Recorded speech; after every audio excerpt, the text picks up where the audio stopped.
2024. The time is 7 p.m. Liam, would you please call the roll? Member Wyrick? Here. Member Owens? Here. Member Cleister? Here. Member Stroya? Here. Member Warren? Here. Member Matheny? Here. Member Orr? Here. 7 present. Okay. Personnel and safety. So, as we continue down the path of reviewing options, services, making sure that we can find the most efficient and effective way to spend taxpayer dollars, up next on the agenda is to send out a request for proposal for legal advice for our staff attorney and law firm.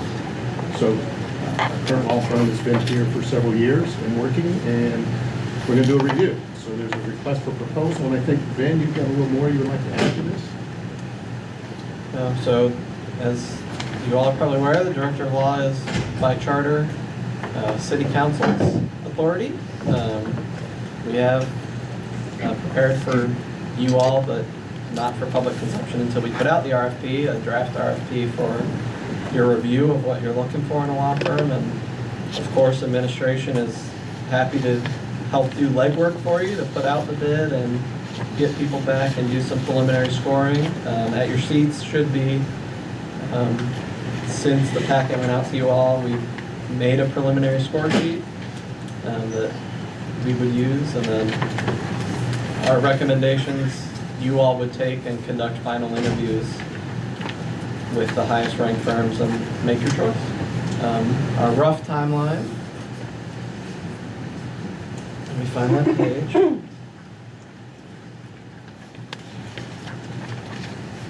Our rough proposed timeline we have for you is, if you all, assuming you all approve this evening, we would issue the RFP on July 15th, 2024. Firms interested in responding would have until August 9th to submit questions or clarifications they want. They would then have till August 16th, so roughly 30 days to submit. On September 3rd, we would notify the finalists chosen, and then on September 9th and or the 23rd, depending on time constraints, you all would interview the finalist firms in an executive session here at the meeting of council. And then from there, it's up to you all to make a decision, tentatively October 7th. We could find that we have everything that we need at the best cost to the public, or we might find that there's better options out there. But it's time to review and see what we have available and what's available to city residents. It's healthy to review. Absolutely. I mean, that's good. So thank you for putting that together, and thank you for putting together the timeline as well. Yeah, I think it makes sense. Allows administration to get some work done while we're on recess for a few weeks, but come back with a solid list of potential candidates. Looking for a motion? Make a motion that we move the resolution to the council agenda. And I'll second it. All in favor? Aye. Aye. Opposed? Motion carries. And David, no. Okay, so as we've gone down the process of determining how to fund the new fire and EMS station, we spoke last week about putting together a bond issue. That's what was recommended by the committee. The best way to serve the needs and spread out the burden equally among all the residents. It's a $16 million bond over 25 years. And this is a resolution to submit it to the electors. So we got to go through the whole process. This is the next step in the process. Ben, would you care to add? This will place it on the ballot in November. Sounds good. Agreed. I'll make a motion to move item 3B, the resolution, to the council agenda. Second. All in favor? Aye. Opposed? Motion carries. I'll make a motion to adjourn. Second. We have the surprise item Oh, that's Oh, right. for Jamie's committee. How could you forget? Go on. Friday afternoon, our city engineer received an email that the city has been awarded a community development block grant and just under $500,000 for the Woodrow Lois water line. And we need legislation to accept that grant, and the deadline is August 1st. See, Ben, you stole my thunder. I was gonna do a drum roll and everything, but, Oh, no. sorry. $500,000 grant, of course, we wanna vote on it. So, any questions, comments, thoughts? We've had them before. I know, all right, well, I'd Excellent. make the motion, we add this to the agenda. Second. All in favor? Aye. Opposed? Motion carries. Now I'm making a motion to adjourn. Second. All in favor? Aye. Opposed?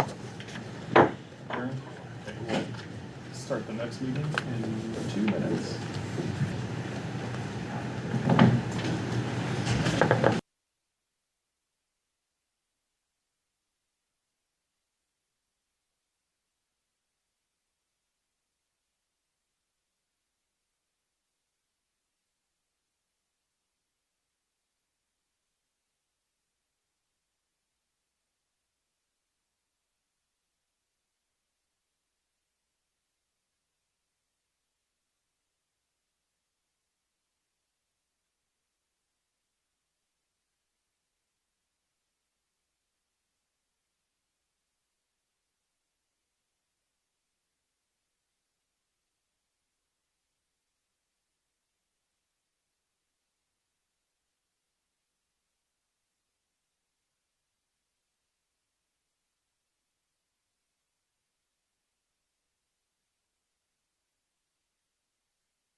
And I'll call to order the City Council meeting of July 1st, 2024. Time is 7:07 p.m. Opening prayer. Jamie. All right, we could all rise. Let us pray. Lord, make us an instrument of your peace. Where uncivil words prevail, show us how to model love. Help us to remember the God-given dignity of all and invite others to do the same. Show us how to build bridges and not walls, and see first what unites us rather than how we diverge. Let us seek to understand before asking to be understood. Give us listening hearts filled with empathy and compassion. May we be clear in sharing of our own positions and respectful and civil in discussing those of others. Lord, help us to imitate your compassion and mercy. Make us instruments of your peace. Amen.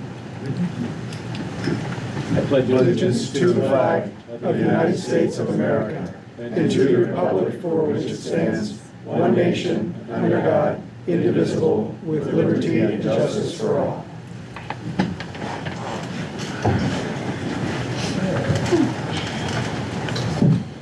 I have a motion and a second to approve as, oh, sorry, Ben, or Liam, would you please call the roll? Skip right over that. Member Wyrick? Here. Member Owens? Here. Member Cleister? Here. Member Stroya? Here. Member Weirin? Here. Member Matheny? Here. Member Orr? Here. 7 present. Okay, I have a motion and a second to approve as presented. Codification updates to Chapter 929 as amended by Ordinance 40-2024. Chapter 195 as amended by Ordinance 43-2024. And Chapter 155 as amended by Ordinance 61-2024. So moved. Second. All in favor? Aye. Opposed? Motion carries. And Liam, would you read the preamble for public speaks? At this time, members of the public who have signed up to address City Council will be called to do so. Each speaker will be given 5 minutes. Speakers shall be called in the order they signed up.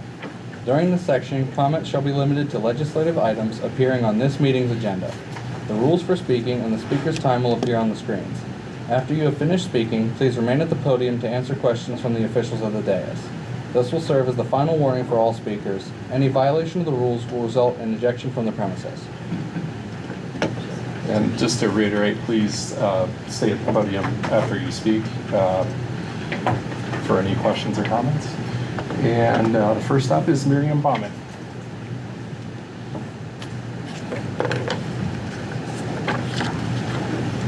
Miriam Bachman, 320 Weber Avenue Northeast, North Canton. I think that the issue from Hold on a moment, outsourcing- Mary. Let me get the Timer isn't working.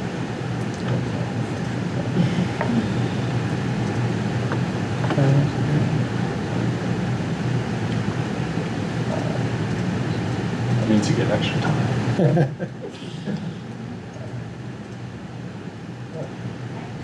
That just said 5 minutes.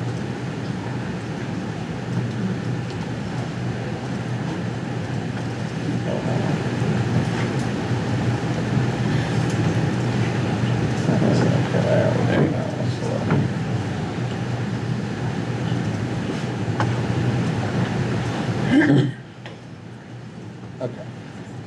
Is in my name again? No, you're okay.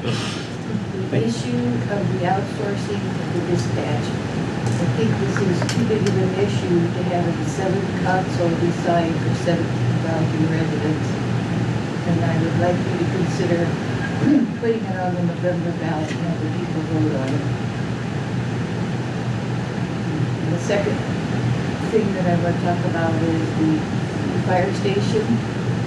Did anybody investigate having it financed through the Port Authority? Having the Port Authority build the building, lease it back to the city and fill the bonds? Thank you. Thank you. Thank you, Miriam. Any comments, questions for Miriam?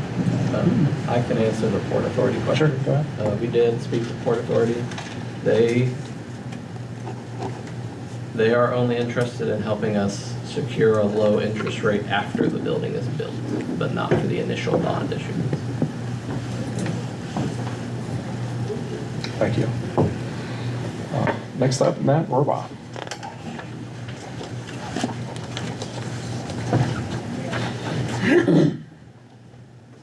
Matt Warbaugh, 217 Elm Street, Southwest, North Canton. I too am talking about the outsourcing of dispatch ordinance 60-2024. Didn't really write anything down though, but my family been here a long time. Great-grandparents moved here in the 30s. Watched it, evolve from New Berlin into North Canton. Constantly been ties as it become from a village to a city. We've had all the parts of being a city. I've talked to some people about, how right now there's not much of a destination here in North Canton. My feeling is with outsourcing this, it's not gonna help. I mean, granted, you don't see it when you first come in, but I'm kind of going off track, sorry. I understand budgets need to be cut, but the first thing that we seemed to go for was, dispatch, something with safety services. Here we are, we're also gonna try to ask for 16 million to build a new station for the fire department, which I totally back. But then you've got other pieces that we're gonna see, people are gonna see us cutting at the same time, or the city cutting kind of sends two things here. I just strongly believe that it needs to be there.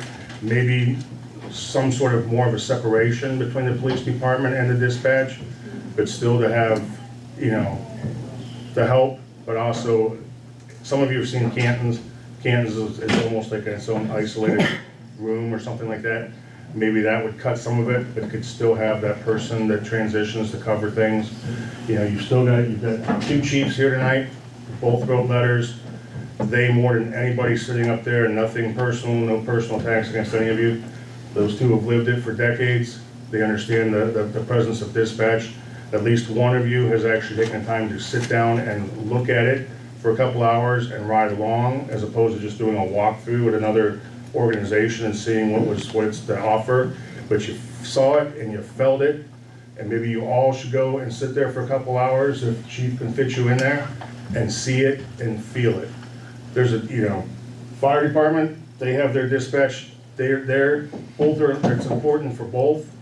I have somewhat of a little bit of a fire background. I've also done some dispatch as a military aircraft firefighter. Difference with police, and even when I took the civil service test here, police, you might see multiple cars on the road, but just because one looks the closest, there might be some kind of an obstacle which you gotta be aware of, that this one over here on 7th Street might suddenly be closer than the one on Maple to get down there to the city bus bench, or vice versa, because of traffic, whatever. I mean, we don't have the 3 o'clock traffic run that you used to have up Howard and Maple and Pershing and Wise for the Hoover let out and all of Charlotte, but you still got various traffic there, can slow things down, multiple things. With the fire department, nothing against the fire department, they're all pretty much always coming right from one place, the station. Once it gets down to one, they'll be coming from one location as opposed to 2. But, you know, the police, you need to be aware of where you're at. I spoke to some people, one of them can't be here tonight, some experiences that they've had. I think one of them might have relayed the story to one of you about some delays that they've had with the Red Center or other regionalized centers. Not saying that they're bad, but yeah, you've got people, you know, I mean, look at the Red Center. There's probably some people here in North Canton that couldn't even tell you where Beach City and Wilmot and Lawrence Township are, and they're trying to figure out every crossroad and how many barns down do you go past the 3rd maple tree to get to the 6th White Rock to save somebody on an EMS call. You know, but our people, they know you're going down Wise, you're going down Maple, you're turning on Taft, boom, they're right there, or this and that, the quickest way. They know our city. So, just gotta wrap it up here. I thank you all for your time. I know it's a tough decision. I understand why we're kind of hurrying it, so they don't have to wait over the dispatchers' heads where they're gonna end up, whether they're gonna stay here or go. But if you end up needing to delay it, they're gonna probably understand that too. You need to really think about this. It's not just about money and rushing everything out of town.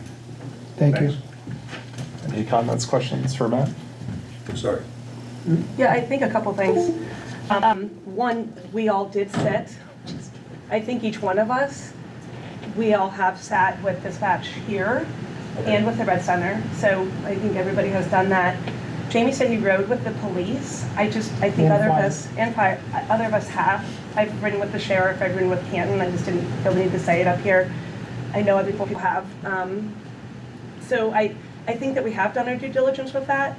And I guess I don't want to, the Red Center's done a really good job. And I don't want them, as they may be listening tonight, and I know you were kind of in jest saying, you know, down by the barn and over here and such and such. Well, that's bad. I know, but it did come off a little like that. Like, the boundaries between us are so close. We're a very rural community that those dispatch agents take their job just as seriously as the dispatch agents that sit here and answer our phones. So I don't want them to think by any means that we would ever not think that they know how to get somewhere. And from the letter that was written by both the chief and the chief of police and the fire chief, we also have a mayor that was the chief of police for a long time that believes that this is an acceptable system. And so I just want it known that by no means do we think that this new dispatch will lose an ounce. There's no data, there isn't anything that says anywhere that can prove that we will lose a minute, a second, a call, a life, nothing. And so that's what I get a little like, whoa, we're not gonna start pointing fingers at systems that Jackson has or Massam has or Beach Creek or Bethlehem. They're doing a good job.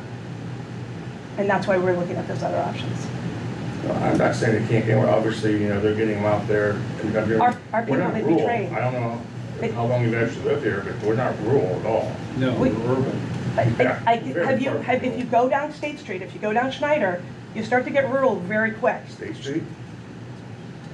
Yes, you start to head out towards Alliance and towards the Michelin, and It's not North if you go Canton. left, if you go Jackson, Aren't there's you a North Canton council person? yeah, it doesn't matter That's when not you North look at if you go up Main and if you go on Schneider, if you keep going, you go to Apple Grove. If you keep going down Apple Grove, you go rural very quickly, and that's what I'm saying. We have a lot of areas that are very rural in this community, and each of those desks are dedicated to an area, so they would know their area. That's the sheriff when you get out there. It doesn't matter. It does matter. No, it It's not North doesn't. Canton It doesn't Police. matter. Whether they're at the Jackson desk or the North Canton desk or the Bethlehem desk, they would rotate desks. They would all know their areas. I get that, but you're bringing in State Street. Has Okay, nothing whatever. to do with I'm North saying there are Canton rural areas in the community. Or Alliance or anything else. I mean, they're not even gonna be part of the Red Center, they're all over the, we're gonna be I most. realize that. I'm saying, when you talk about these rural entities, that, yes, I understand the demographic, I understand our square mileage, but what I'm saying is that as you start to go out, right, and we all go out of our community, I'm assuming, and you get to very rural areas quickly, that we want, no matter who it is, no matter who's dispatching, to know where they are going. And the Red Center does it just as well as the sheriff office and just as well as we're doing it. No one is taking away service. Chief, how many calls you guys have on State Street? Okay, you can sit down. Well, That isn't the point. Matt, It's about where you're going, Matt. you realize that 4 to 5 people will be working from our old dispatch at the Red Center. Yes. Okay. So you're gonna have some people, and the training is just, they're gonna be trained over there, they're already trained, they're ready now. But do we know, were they only gonna get a North Canton call? I mean, up until last week, we thought we were gonna have 2 votes, we're gonna have 1 vote, Exactly, and everything keeps changing. that still Doesn't keep frustrates me. changing. It does. No. So, but I just wanted to make sure you knew that. Right, but just because they're there, they're just gonna become other employees over there, not gonna be there just for North Canton, correct? They have a dedicated desk for North Canton, But they do rotate. They do Right. rotate. yes. Right. So they will be versed in every single entity. They're not gonna get every North Canton call. No. Exactly. Now, how many dispatchers live in North Canton? Yeah. The ones that we have? Yes. I have no idea. Okay. 4. That live in the city? Yeah. Out of the 7? 9 out of 9. 9? Okay. Any other questions, comments? No, thank you, Matt. All right, thank you. Thank you. Holly, Kirkline.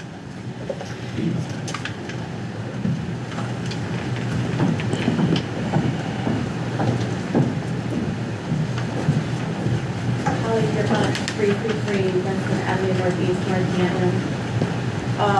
So those remarks were actually a great segue to what I want to talk about. I'm too anti, against, whatever you want to call it, the outsourcing realization of the dispatch.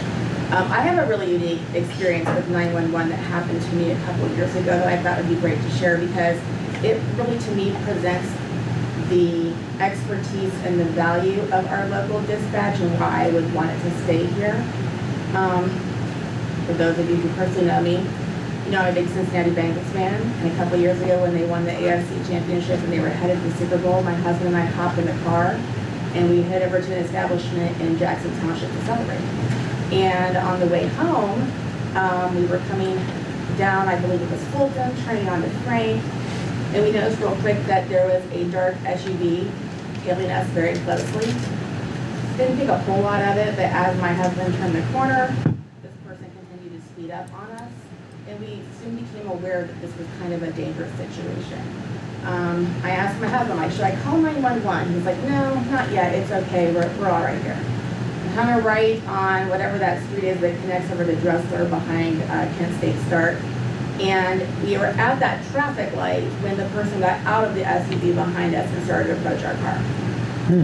I could say that's when we went ahead and ran a red light and flew out of Jackson Township towards North Canton. As I was crossing the Hall of Fame Bridge, I called 911. I got the sheriff's department that takes the 911 call.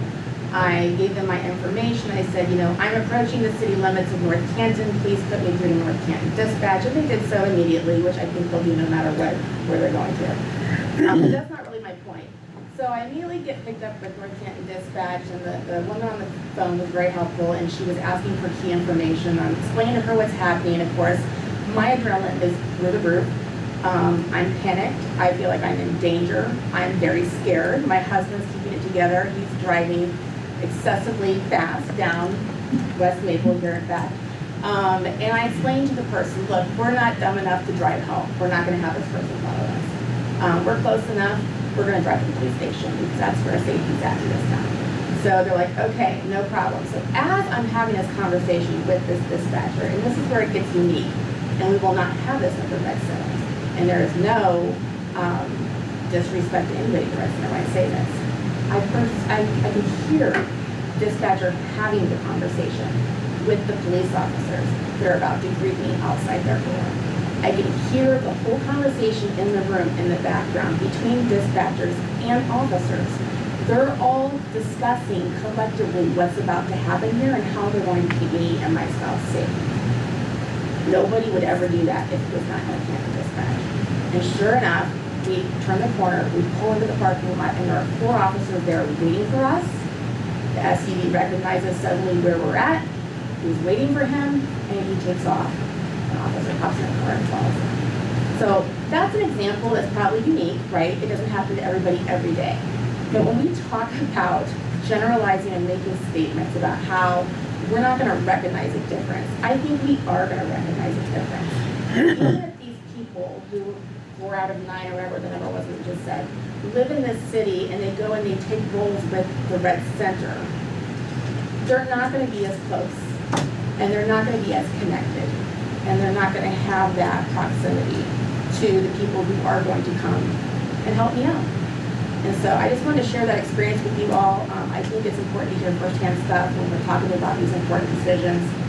I also just wanted to say, we've been talking about this for weeks, if not months, through committee, and finally it's made its way here to the agenda of the council. Not once in the meetings that I've attended or viewed online have I heard anybody come and stand at this podium in support of outsourcing dispatch. Every single individual, whether it was a dispatch person, a police officer, a person who works for the fire department, a citizen, whoever, every single one of us that's come in here to speak to you guys that we have elected to make these decisions has said, please do not do this. And I think you need to listen. Thank you. Holly, what time of day was that when you went to? It when would you have pulled- been probably about 9 o'clock at night. About 9 o'clock at night? Yeah. Okay. I know we had to go to work the next day, so we didn't stay out late. Thank you. Okay, next up is Kathy Miller. Miller?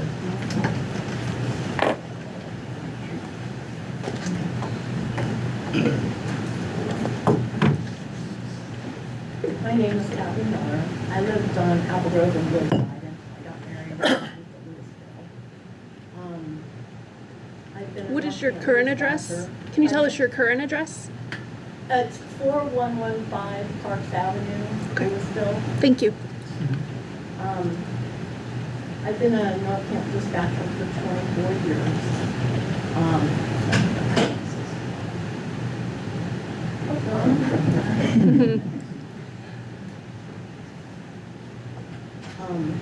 Anyways, I've been a dispatcher for 24 years, just exclusively with North Canton. And I'm 1 to 2 years away from retirement. I'm really heartbroken that the decision to even consider outsourcing dispatch to the Red Center. I did go over to the Red Center and sit, and I connected with the director and all the dispatchers. We're like family, so we bonded right away.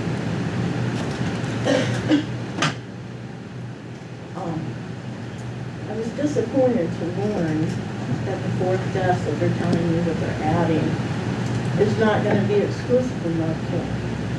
It's going to have North Canton and other departments in there. He said that we don't merit having our own desk.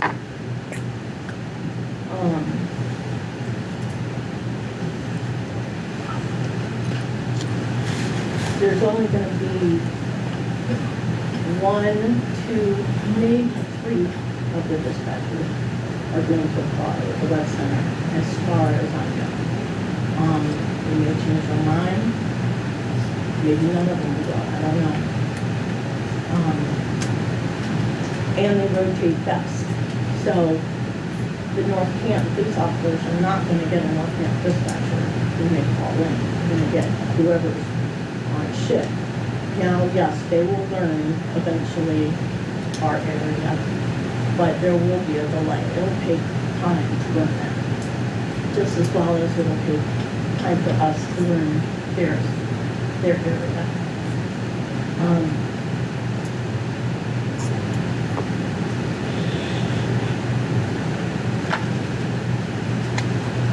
Lost my place. Anyways, after observing for 2.5 hours on the afternoon shift, I realized that our officers and our residents are going to be in for an eye-opener in reference to the attention that the dispatchers can give to the residents and to the officers. They're only one person. They can't do everything. So with the workload that goes in there, it's going to be a big change.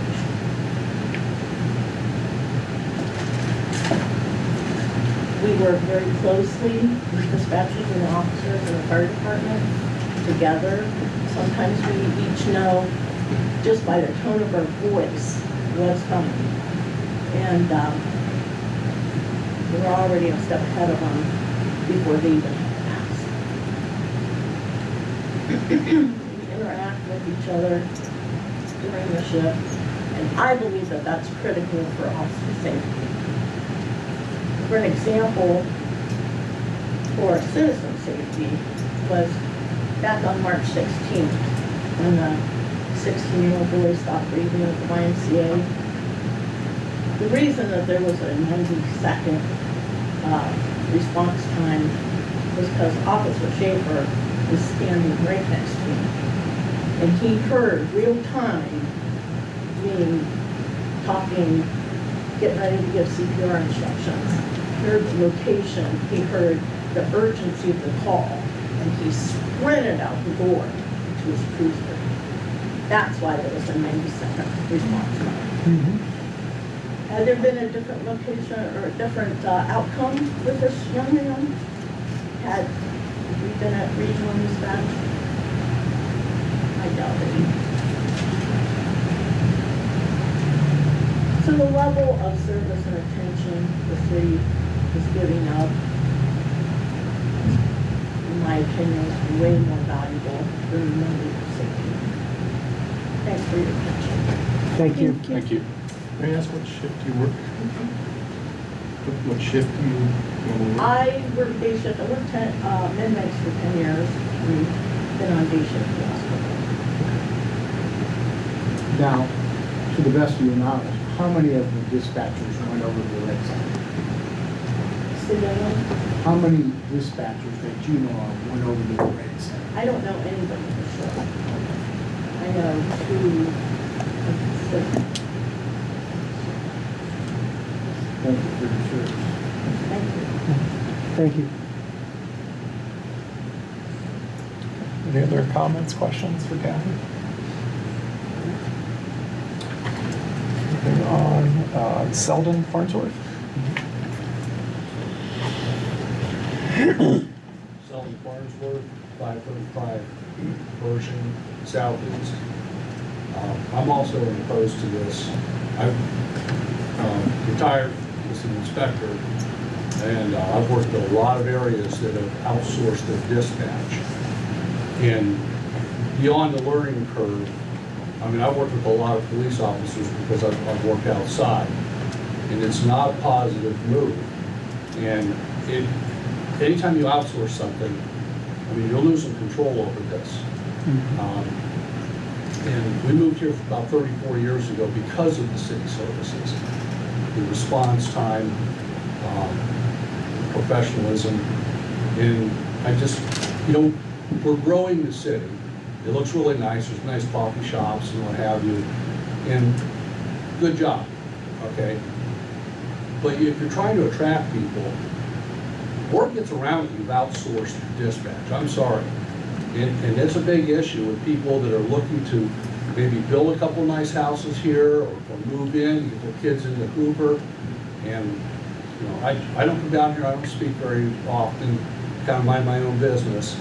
And, we vote for you guys, and you're supposed to watch out for the taxpayers. And there's a whole lot of us that I've talked to that we're not in favor of this. Okay, it's a real safety issue. I mean, the crime rate all over the country is going up, and we're going the opposite direction. So I don't want to take anyone's time up, but I heard about this, and you know, I've worked in Cleveland, I've worked all over. Okay, and these places that have outsourced their dispatch, they've got a lot of headaches you're not hearing about. I rode with police officers also, but more importantly, I've worked with a lot of them. And this is not a positive move, and I think you're working so hard to improve this city, and I think you're just going in the wrong direction. So, any questions? I'm just sitting on the hill minding my own business. Any Anybody? questions, comments for Sally? No.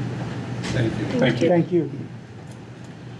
Okay, and the last speaker is Dawn Hearn. Oh, okay. Okay. All right. Hi, Dawn Hearn, 1200 Rasmus Street, Southeast. Okay, listening to everybody here, they're taking lots of little things that I thought about. But part of it is, I've used the dispatch number many times throughout my years. And that's the thing, I think a lot of us don't utilize it enough. And you see something strange happening in your neighborhood, something out of line, I easily call our local dispatch, explain the situation, and hopefully maybe I've stopped something, or maybe, you know, you're curbing something that maybe could be happening, and they know, oh, police is out, somebody's watching. I actually called yesterday morning on my way to church. I'm going down Main Street, right curb, there's a bush in the street. I'm falling off a truck. Luckily, you know, to me, that's not a 911 call. Oh my goodness, got called. No. I went to dispatch, said, hey, there's a bush in the road, please come get it before somebody has a bad accident. I can't see how taking away something that is one of the unique things for our cute little town, it's a safety issue for me. I certainly have used it many times. And to call 911 for everything, and let's face it, we already can call 911. Yes, it's not the center, it's not, I don't know much about your center. The fact remains is if we don't utilize and keep our local dispatch, I do believe you're gonna hurt small business, you're gonna hurt people wanting to move here.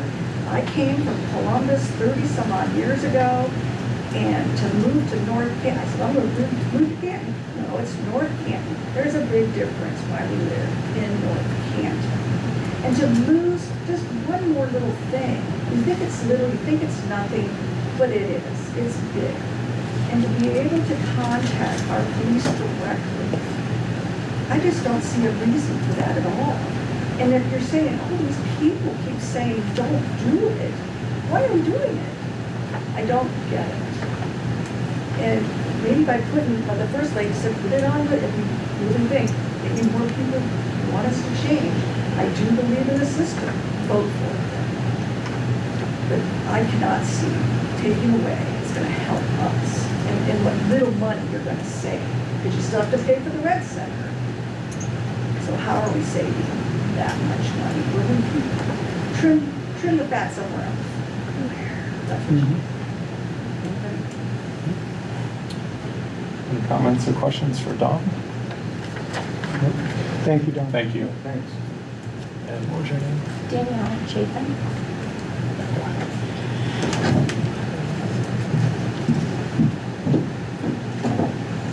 Hello, my name is Danielle Chapin. I'm the attorney for the Ohio Patrolmen's Benevolent Association, which is the union that represents your dispatch and patrol officers. Your name and address, or your address, please. 10147 North Boylston Road, okay, so I want to start by saying I agree that there is a time and a place for regionalization. In areas where you have 5 or 6 officers and there's not the financial capability to staff a dispatch center, it makes complete sense. My office represents people that work at regional dispatch centers. But North Canton is not in the position where they're doing it because it's necessary. They're doing it to save a little bit of money. If it were necessary, I would not be sitting here. I'd say, I understand, let's do what's best for everybody. But what you don't understand about regionalization, and I watched the prior council meeting, and there were a couple things that I wanted to address. So one person, the police chief and the head of the center was saying that our dispatchers will learn the tone of the officers' voices. After hearing that, I looked it up. The Red Center at North Canton goes there will have over 100 police officers that they service, and that's just police officers. That's not firefighters, okay? I'm sure that number would grow exponentially. There is no scenario where the dispatchers at the Red Center can know the officers well enough to recognize the tone in their voice if there are almost 100 of them, okay? In North Canton, I agree, each one of your dispatchers knows the people that work on their shift. They can tell by the tone in their voice, they know the citizens, they know the location, okay? You are going to move to an area where they're representing, and they're gonna cover over 10 times the area that your current dispatchers cover. It is physically impossible to know all of those geographical areas the way your dispatchers know your geographical area. Okay, there's not a scenario where that's possible. If I call in and say, I'm at the ball fields, the dispatchers here will know what that means. The Red Center will not have any idea what that means. Okay, so to say that there will be no difference in service, I think is wildly irresponsible.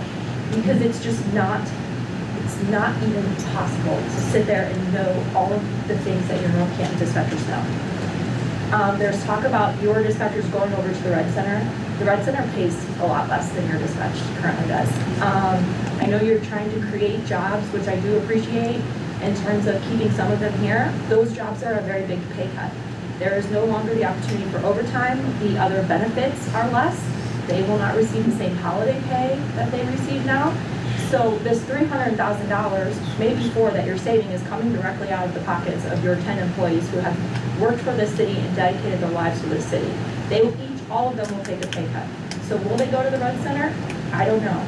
I would say that earlier when you heard 1 to 3 is a better guess than 5 or 4 because of the pay, because of the high stress at dispatch centers, at regional dispatch centers, because of the number of officers they have to service, because of the area they service, because they have a high turnover rate. Your dispatch center is fully staffed. That says so much in this economic climate where police departments and dispatch centers are wildly understaffed. So that tells me that it's being run well. I would urge each of you to look into what happened in North Homestead. So, like I said, I work with police officers, dispatchers, corrections officers exclusively, okay?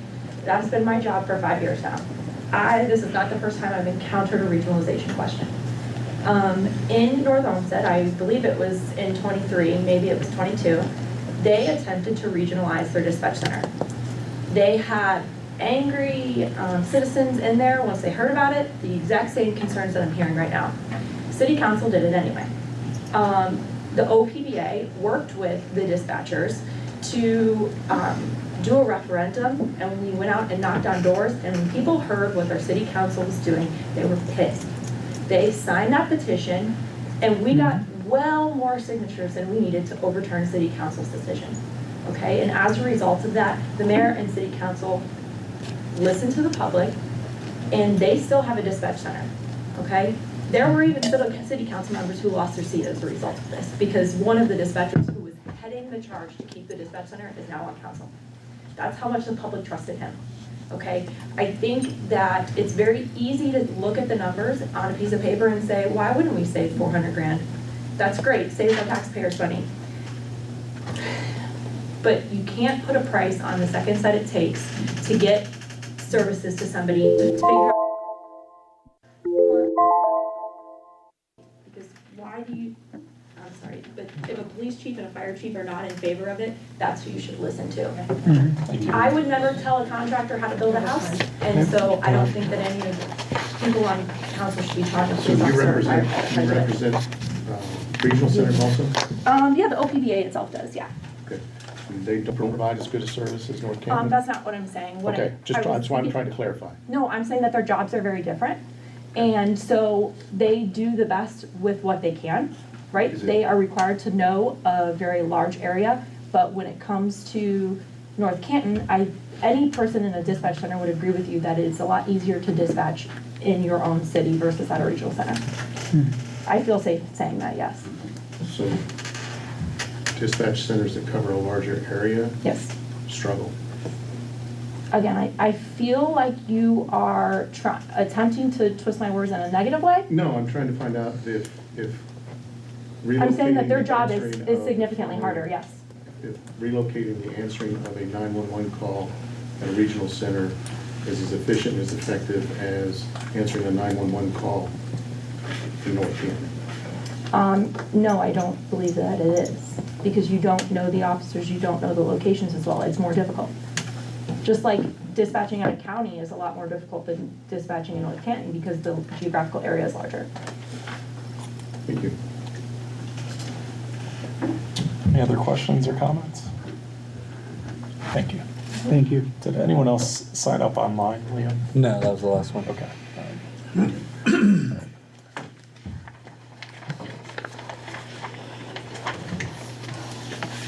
Okay, moving on.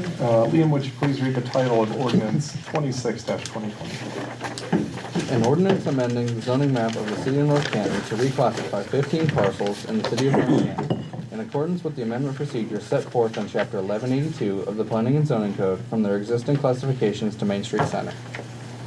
Okay, this is Community and Economic Development, and this is the third reading of ordinance 26-2024.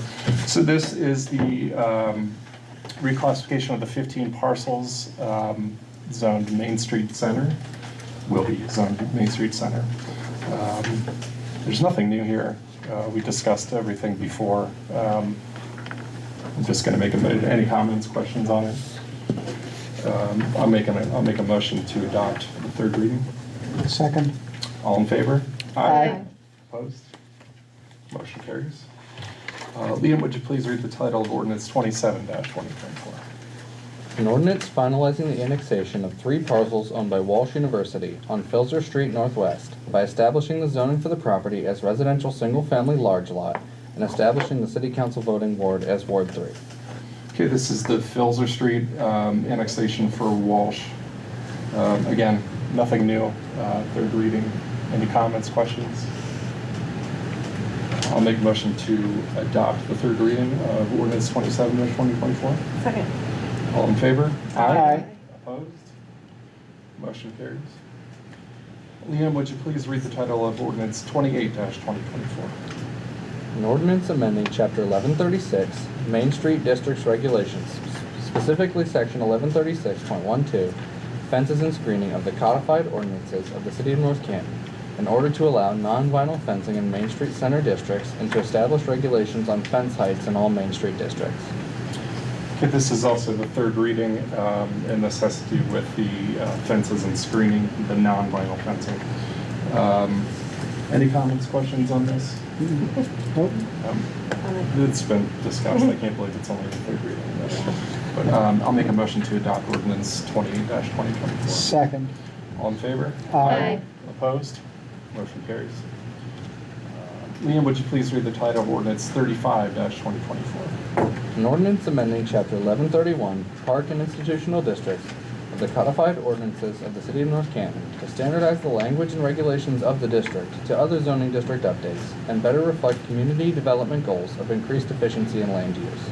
Okay, this is also the third reading. This is parks and institutional areas larger than an acre. Again, nothing new here. Any comments, questions on this? I'll make a motion to adopt ordinance 35-2024. Second. All in favor? Aye. Opposed? Motion carries. Liam, would you please read the title of ordinance 49-2024? An ordinance amending Chapter 513, Drug Abuse Control, specifically Section 513.16, Medical Marijuana, of the codified ordinances of the City of North Canton in order to prohibit the cultivation, processing, and sale of cannabis within the City of North Canton, Ohio. The ordinance rules, John. Yeah, this is the third reading. Is there any additions or anything? I was able to, there was an article in the local newspaper about what Maslin has done, okay, where they're charging the person that owns the dispensary X amount of dollars. So he has, he has something in there. It does not bring in elements standing around or anything of that nature. Why should we prohibit people with a medical card in order to get, gummies and marijuana? Because this isn't talking just about medicinal, it's talking about. Well, why should we do the municipal? Why, or the medical? Why should we make them leave the community to go purchase it? I think it goes It's back. been decriminalized in the state of Ohio. The feds will never, look how long it took, they haven't legalized gambling, all right? I think we're missing the boat here. We're telling people who rent these properties who they can rent to, who they can't rent to, and it means a little bit more tax money. There was 88 million in Michigan.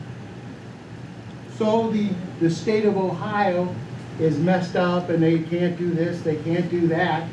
When can they do it right? We're gonna miss opportunities for this, like we did with an amphitheater, like we've done with other things in this town. And I just think we're making a big mistake. I don't know how you can compare In the amphitheater. an amphitheater to a dispensary. That's, I mean, come on. I'd like to see us take control of what we have access to in the city. We can allow the licensing of this. There's a state licensing fee. We can charge a licensing fee. We can zone it so that it's only available in the North Main Street District. We can set it up so that it meets all of our signage requests. If not, what if it shows up at the Rite Aid in Plain Township? So you can let the Plain signage Township points to- worry about Let me it. finish, please. The signage would point to us. It's already assumed to be in North Canton. We then have no control over it. It's outside of the city limits. Whether or not it survives, whether or not it meets those requirements, all depends on whether or not they get enough business. That's how all businesses survive. If there's enough customers to justify it, they will stay in business. If there's not, they close and they move out. So I think what's important here is that we should be able to control what's in here, licensing fees, zoning requirements, and be very specific. And if somebody chooses to do that, then they fall under our control. You guys are making the argument that you shouldn't restrict businesses, yet you're pinpointing an exact location of where you want it to be sold. We do that through zoning all the time. I What I'm saying is agree. we should I agree remove- 100% with that. We should revoke the ordinance that does not allow medical marijuana. And then we should move that to allow it in North Canton. Allow it to the Main Street North District. When you look at the 200 feet or 500 feet that has to be away from parks and city buildings and schools, that leaves the North Canton Main Street District the prime location. So I'll restate what I've said about this before. Issue 2 is not the same question that we're asking now. It was, should we even be here to have this conversation? And North Canton proved with issue 2 voting that our community is very split. Issue 2 failed in 2 of our 4 wards. Our little chart says 50-50, but it did actually fail in Ward 2 and in Ward 3. There were 2 wards that had a bigger margin. The rest were pretty close. The other 2 are pretty close. And 2% of people who voted in November chose not to vote on that issue. And I think that shows that our community is very split on it. We don't really have a clear voice in how we feel about whether we should be even having this conversation. And so for us to take a pause and say, let's not bring that into this community right at this moment because our community is split on it, feels like the right thing to do. And it's not the only type of business that we don't limit, or that we do limit in this city. There are other types of businesses that I couldn't rent to if I had commercial property. What other types of business? Cabarets? Well, that's only on Main Street. Can I just say, I'm super tired of talking about this, and it's, I don't know. A business that we didn't allow was tattooing. We still don't allow tattooing. Libby Yoho. I don't know if you guys know the name Libby Yoho. There are any young females in here.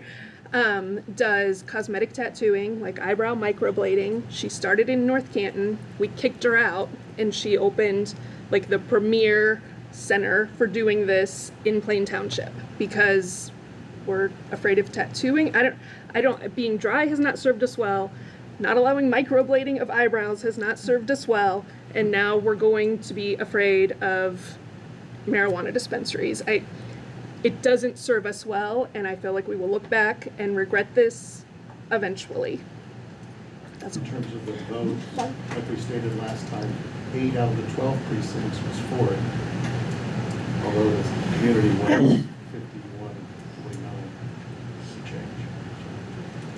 So my concern is, and we've talked about this, I think every time we talked about this is for people to use and possess marijuana. People can use it, they can grow it, they can possess it. I guess I find myself still struggling with this because we don't have any clear direction about what we're getting from the State House. So I hear tales of untold riches from my left, but we don't know what the government's, what we're able to collect. I've heard, what, was it $88 million? $88 million in Michigan. Okay. Well, we're going to have one, maybe two we can fit in dispensaries. It's not going to be a whole plethora of them. So we're not going to get anywhere close to $88 million. I know that's the whole state. We're not going to get, I just contend that we don't even know what we could possibly get. And it goes back to what I said last week. Nancy Pelosi once famously said, you got to vote on it to see what's in it. Well, we're being asked to allow marijuana dispensaries in town to see what we might get in tax revenue. And I'm going to renew my ask from last time. Let's wait until we at least get a bill out of Columbus, and then we can proceed at that point. That could take years. That's government at work. I mean, Right, that's government at work. the funny thing about it is you're asking other people to sell something, with the permission to sell something that has zero regulation on THC levels and zero regulation on taxes. It is a complete unknown. This is the equivalent of liquor run before Prohibition, before it was federally approved, when they didn't do any kind of alcohol percentage regulation. You could go in and get THC, who knows what percentage. Can you still buy that now anywhere in North Canton? THC? Of the levels of cannabis? No, absolutely not. You said the levels were marked. Can you buy THC in North Canton? Yeah. So let's go back to the conversation. And what you're saying is it's almost like saying, can you buy beer? And you're comparing non-alcoholic beer to regular beer or craft beer that is 28%. My argument is to allow adults to choose if they choose to buy it. But only in a specific area. Don't we have that with alcohol? It has to be voted on. It does have to be voted, and it's also regulated very much. It's also Very not clear. illegal federally. Pardon?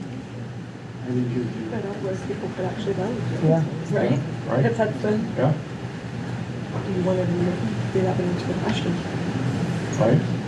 But I think what Massillon has done and other cities have done, charging for the dispensary.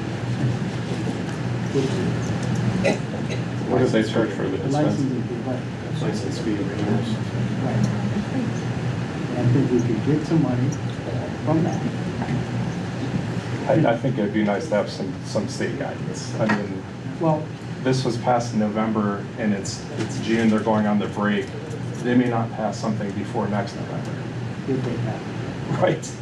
That's, So why wait? Why Because run it's into something unregulated. hastily? Yeah. I just think we're making a mistake. I oppose the sale of anything that is unregulated for drugs. I think that's, I If you were, can't believe I'm if you were a having to police say that out loud. officer, if you were a police officer, would you rather get attacked by someone high on marijuana or an alcohol and a drunk? Neither? The police officers, Why? the police officers that I've asked, have you asked our police officers? Because I talk with some of our officers Okay, regularly. what would They they say they don't rather, want someone this. high on marijuana? I don't think they want any. But it may be decriminalized in the state of Ohio. Can we call the vote? Roll call, Roll please. call. Do we have a motion? I'll make Motion to a, divide the house. Need a motion first. I will. I'll make a motion to adopt the third reading of ordinance 49, 2024. Story seconds. Motion to divide the house. I think roll call vote. Okay. Member Wyrick? No. Member Owens? Yes. Member Cleaster? Yes. Member Stroya? Yes. Member Warren? Yes. Member Thiene? No. Member Orr? No. With 4-3 vote, motion carries. All right, Liam, would you please read the title of ordinance 50-2024? An ordinance amending Chapter 1709, Health and Sanitation of the Codified Ordinances of the City of North Canton in order to establish regulations for the keeping of bees within the City of North Canton, Ohio. John? Okay. Well, we've covered this through 3 readings. It's putting regulation on the number of beehives that you can have on a certain amount of land. There's really nothing to add to this. So I make a motion. Second. All in favor? Aye. Opposed? Motion carries. Liam, would you please read the title of ordinance 51-2024? An ordinance establishing a flat fee to be charged to any public or private medical facility, healthcare facility, or custodial care center that summons the North Canton Fire and EMS Department to provide lifting assistance for one of its patients or residents. Personnel and safety. This is our 3rd reading, and again, reiterate that this is a lift assist only call. Anything else would be excluded. It's a $250 flat fee charge. Other communities are doing that around us. I think it's fair. Makes sense. Motion to adopt, 3rd reading. Second. Ordinance 51-2024. Second.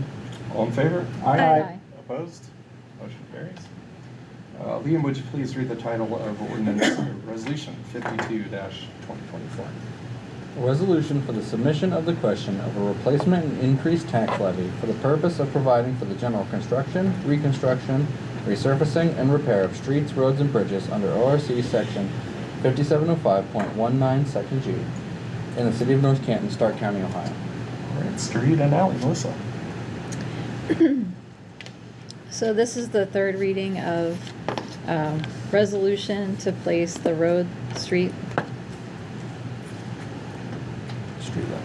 levy. I was trying to see if it said one or the other on the ballot for this November.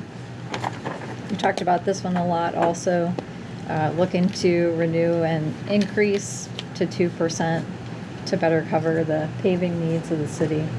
2 mills, not 2%. I'm sorry, gosh. That's a 2 very mills. different. Sorry, 2 mills. 2 mills. Maybe we should try for 2%. No. Okay. No. 2 mills. Do we have the answer of whether we can, if we approve this, if we'd have to rescind it? And then, Theoretically, yeah, yes. okay.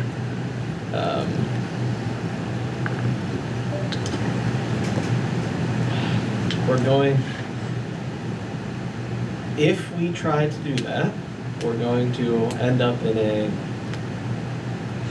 territorial dispute, for lack of a better word, that we're gonna say to the Board of Elections, technically we're allowed to pull this off. And the Board of Elections is probably gonna say back to us, well, just let it go, and if it passes, you can release the levy, if you don't want it. Because obviously it's less work for us to pull it, and it's less work for them to leave it and have us pull it after the fact. So theoretically, yes, the person I talked to on the phone was just like me. I've never had anyone ask me this before, so. What's the last date we would have to submit this? August 8th, 2024. Okay, so during, right. I will say that I understand the concern of a double levy, that it's not a standalone election. There are other issues on the ballot. But at least for the next 3 years, we're probably not really going to have an opportunity for something to stand alone. So this year, the road levy, in my opinion, should go on the ballot. If we hadn't found an alternative method for storm sewer would have been on the ballot as well. I also feel we need this fire station, so there's 2 things for this year. For next year, I mean, we all just need to be honest about this and up front. Dogwood Pool's liner warranty expires in 26. If we're either replacing that liner for $2.3 million or building a new pool for much more than that, something's got to go on the ballot next year to not have a season without a pool. So there's 25. I also believe the school's operating levy is up in 25, so they're probably going in 25. November, they'll be on. Then in 26, our fire and EMS levies are up. We don't have a year to wait for maybe there isn't something in North Canton. And that's on top of, I don't even know the library's levy schedule. I don't know what any of the county agencies are thinking about what they plan to put on ballots for any of the next 3 years. I understand the desire to have it separate and stand alone, but I don't know that I can guarantee you that any future election is going to be separate or standalone either. I would think March 2025 would be. My concern is that it would compete with the fire station. I don't want it to compete with the fire station. As far as the pool goes, if we're not able to pave our roads, we're probably not gonna have a pool. So there's that too. So technically, we could postpone this to the 15th. We can, 15th's a special. So special you're only meeting. allowed to talk about what the meeting was called for. Could we add a second special after the first special to discuss that? If we're doing that, I would say rescind the first special. That would be fine, Call yeah. it another special. My concern, I'd like to get some feedback from the public, honestly, of can we have 2 levies? Is it palatable to have 2 levies on at the same time for this? I look around the area and see some of these red levies that I thought for sure would have passed last election, and they didn't. That's a huge concern of mine.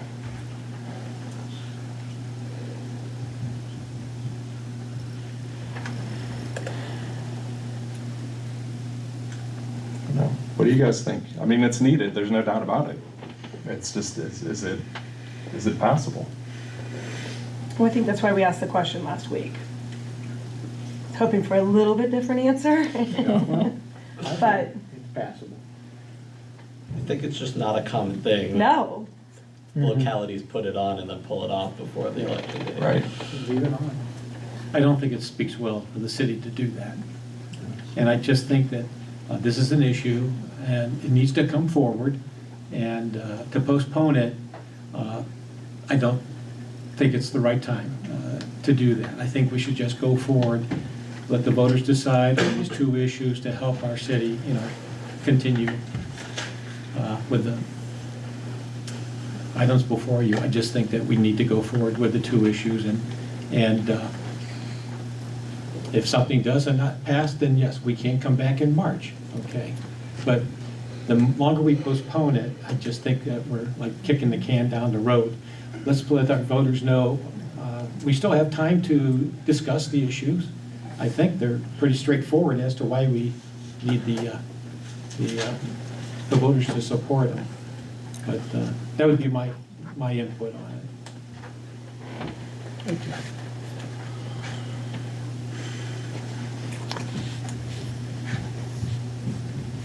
I'd really like to hear from the public on this. I mean, I agree. I mean, it's needed. It's not a good look to pull it for sure. But why don't we have a meeting on the 15th discussing both matters? I think that would probably be the best time. Then we get some more time to discuss this with our constituents, doesn't hurt anything. We're not gonna meet, we're not gonna miss a deadline or anything like that. So resend the first meeting, Well, first meeting?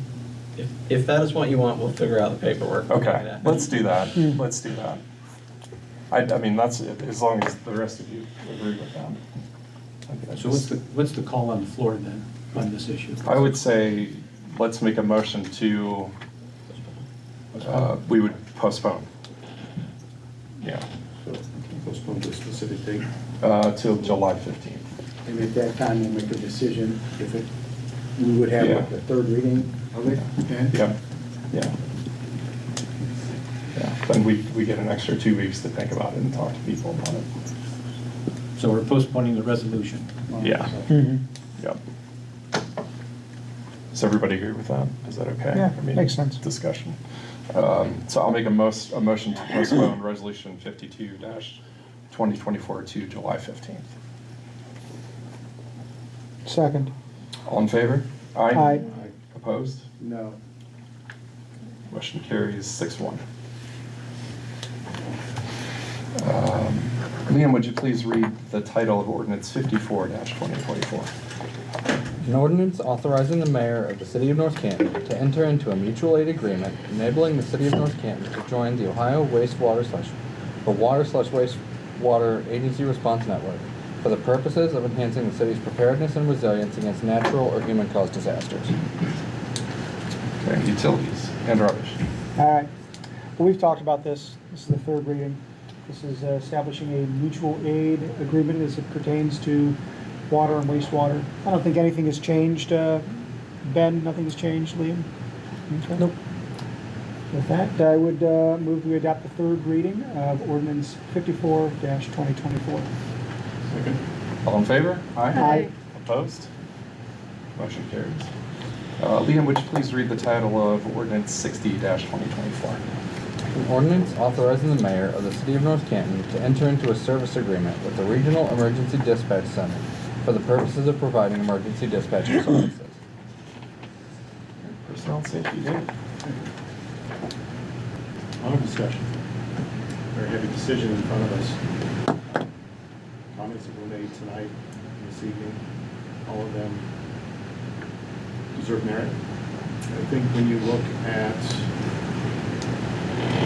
the function of answering the phones for emergency calls and dispatching the police, that function, by relocating it, is not going to suffer. The residents are not going to see a difference there. Police officers are not going to be delayed. The fire and EMS is not going to be delayed. If the Red Center is in fact a direct 911 with the state here in the very near future, then that phone call for fire and EMS is going to be faster. There's going to be one less step in the process. I know that our dispatchers are fully trained, as are those at the Red Center. They take their jobs very seriously. If you look at time studies where 50% of their time on second and third shift is spent waiting for the next phone call, the Red Center is not necessarily wrong when they say they're going to add to the coverage that's going to be on that fourth desk. There's hours that go by without a phone call, and that needs those efficiencies. Another factor is the savings for payroll dollars, the savings for equipment costs in the future, the possibility of having to have a third staff member on hand 24/7 in our local here if we keep it. It's going to be a very big concern. Right now, the Red Center is in a position to take up to 4 of our employees, keeping their wages the same. And if we delay this decision or postpone this decision, Red Center won't keep the wages the same. The people who stay with us will keep the wages the same. The people who join Red Center will not keep the same wage. oh, they keep their seniority. They No? keep vacation seniority and time off seniority, but not shift selection. Yeah, not the I same know they thing. don't keep their shift. Okay, so I stand corrected on the wages. Right now, their staffing is available at the Red Center. They have openings available. If we go at a later time, they may not have openings available. They're running a lot of overtime at the Red Center. I think overall the decision, keeping the number of people to 5 staff members here that the residents are not going to lose those ancillary activities and jobs and tasks that they're doing for the police department and the fire department. It's not going to change. It's actually going to improve with the analyst position. I think overall this is the right move for North Canton.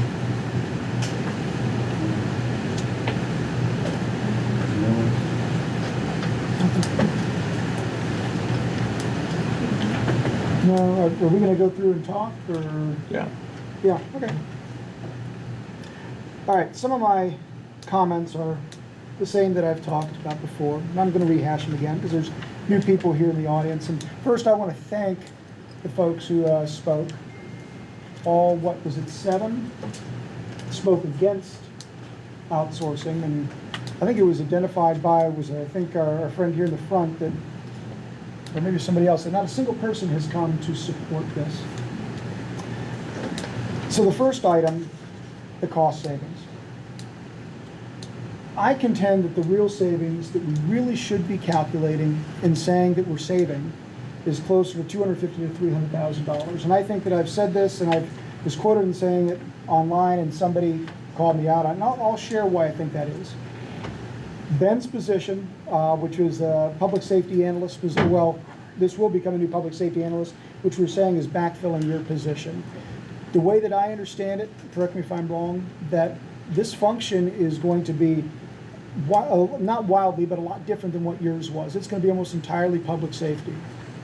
No? 80% of my job was public safety. But now it's going to be almost all public safety. I mean, I just think that if we're going to be fair, that needs to be calculated in with this. That's just the way that I feel.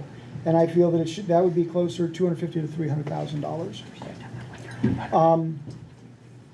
Then I go back to the fact that we've talked about the fact that we talked about it last week. We've been told that we're going to get 2 votes, maybe even 3 votes on the board. And I get that that was a mistake. But at the end of the day, we're a customer. We're not a partner.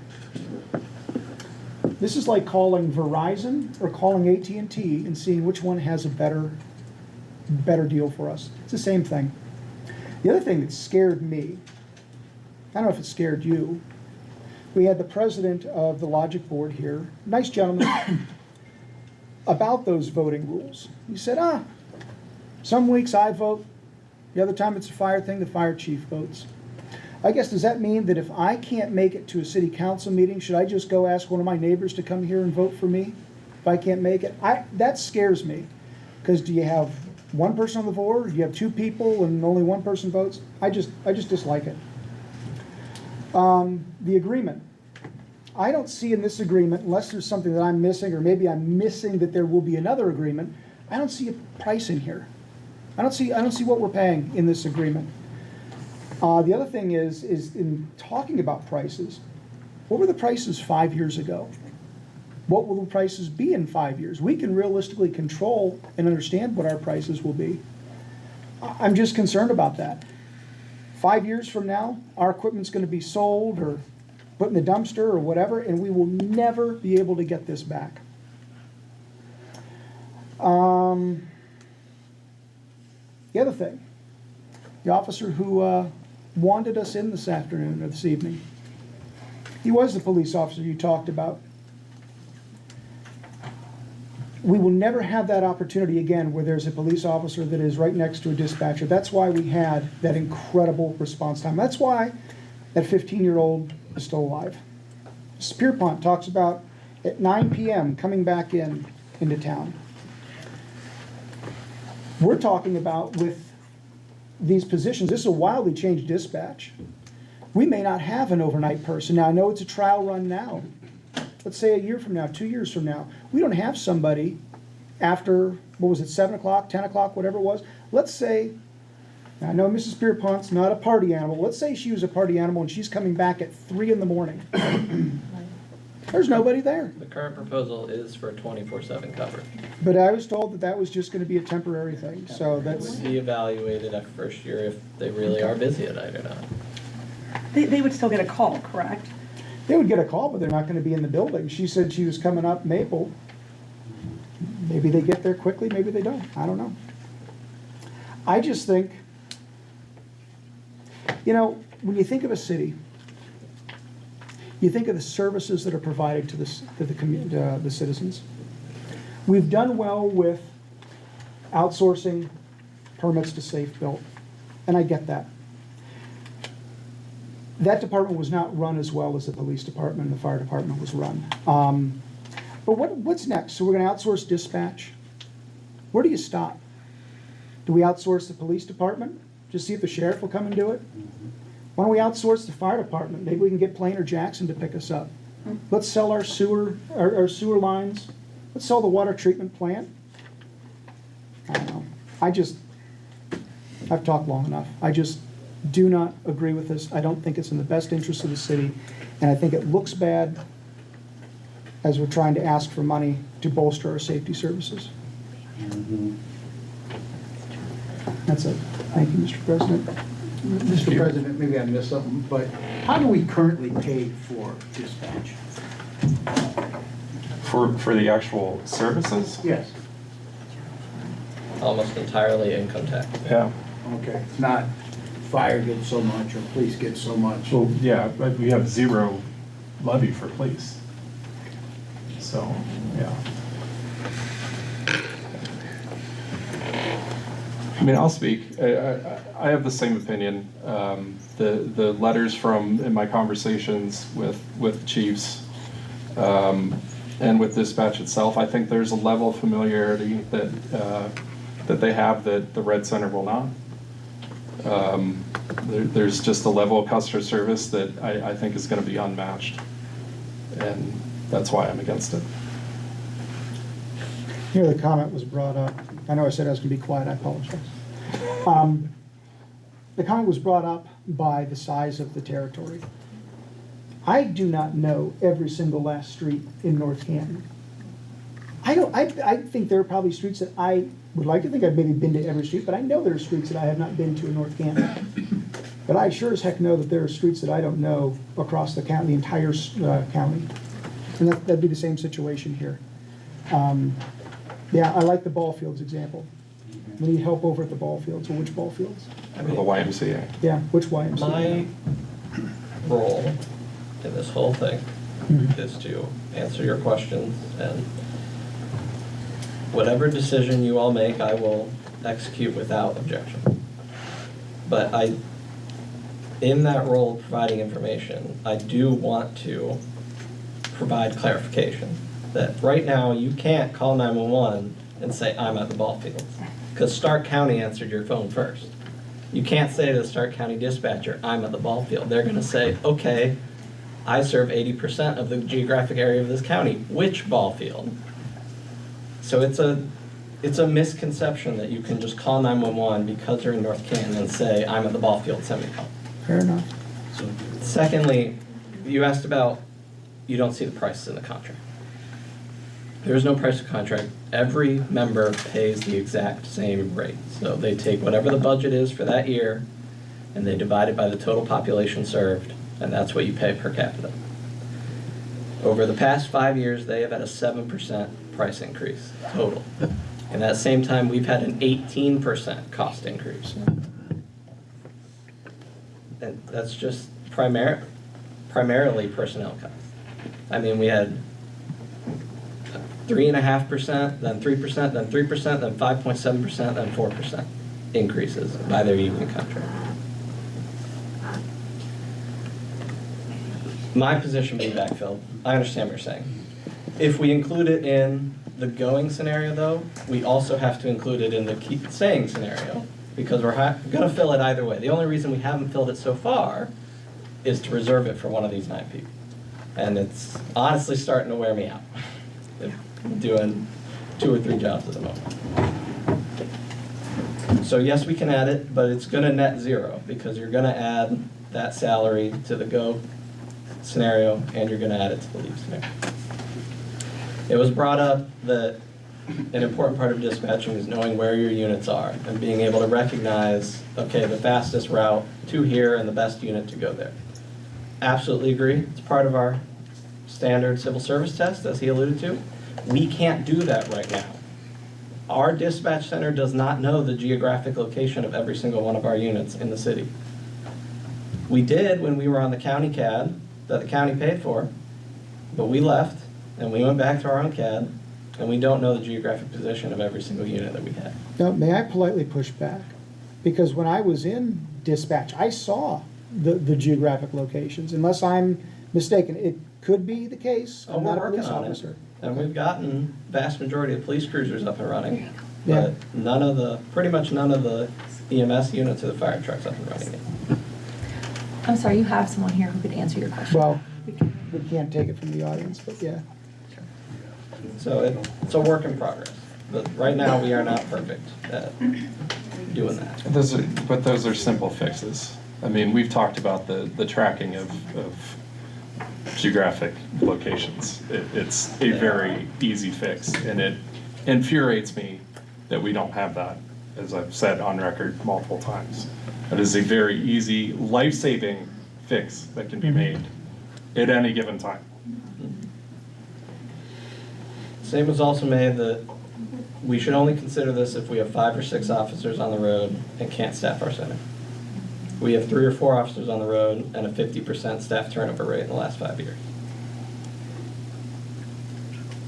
An argument could be made that we are at the point described, that we are struggling to staff and we don't have a lot of officers on the road. I'm sorry, what did you ask? The Red Center, what was their statistics on turnover for the last 5 I don't years? know their turnover rate. But they're understaffed, correct, right now with all the overtime that they're getting? Well, right now they're holding positions open for us in case we choose to do this.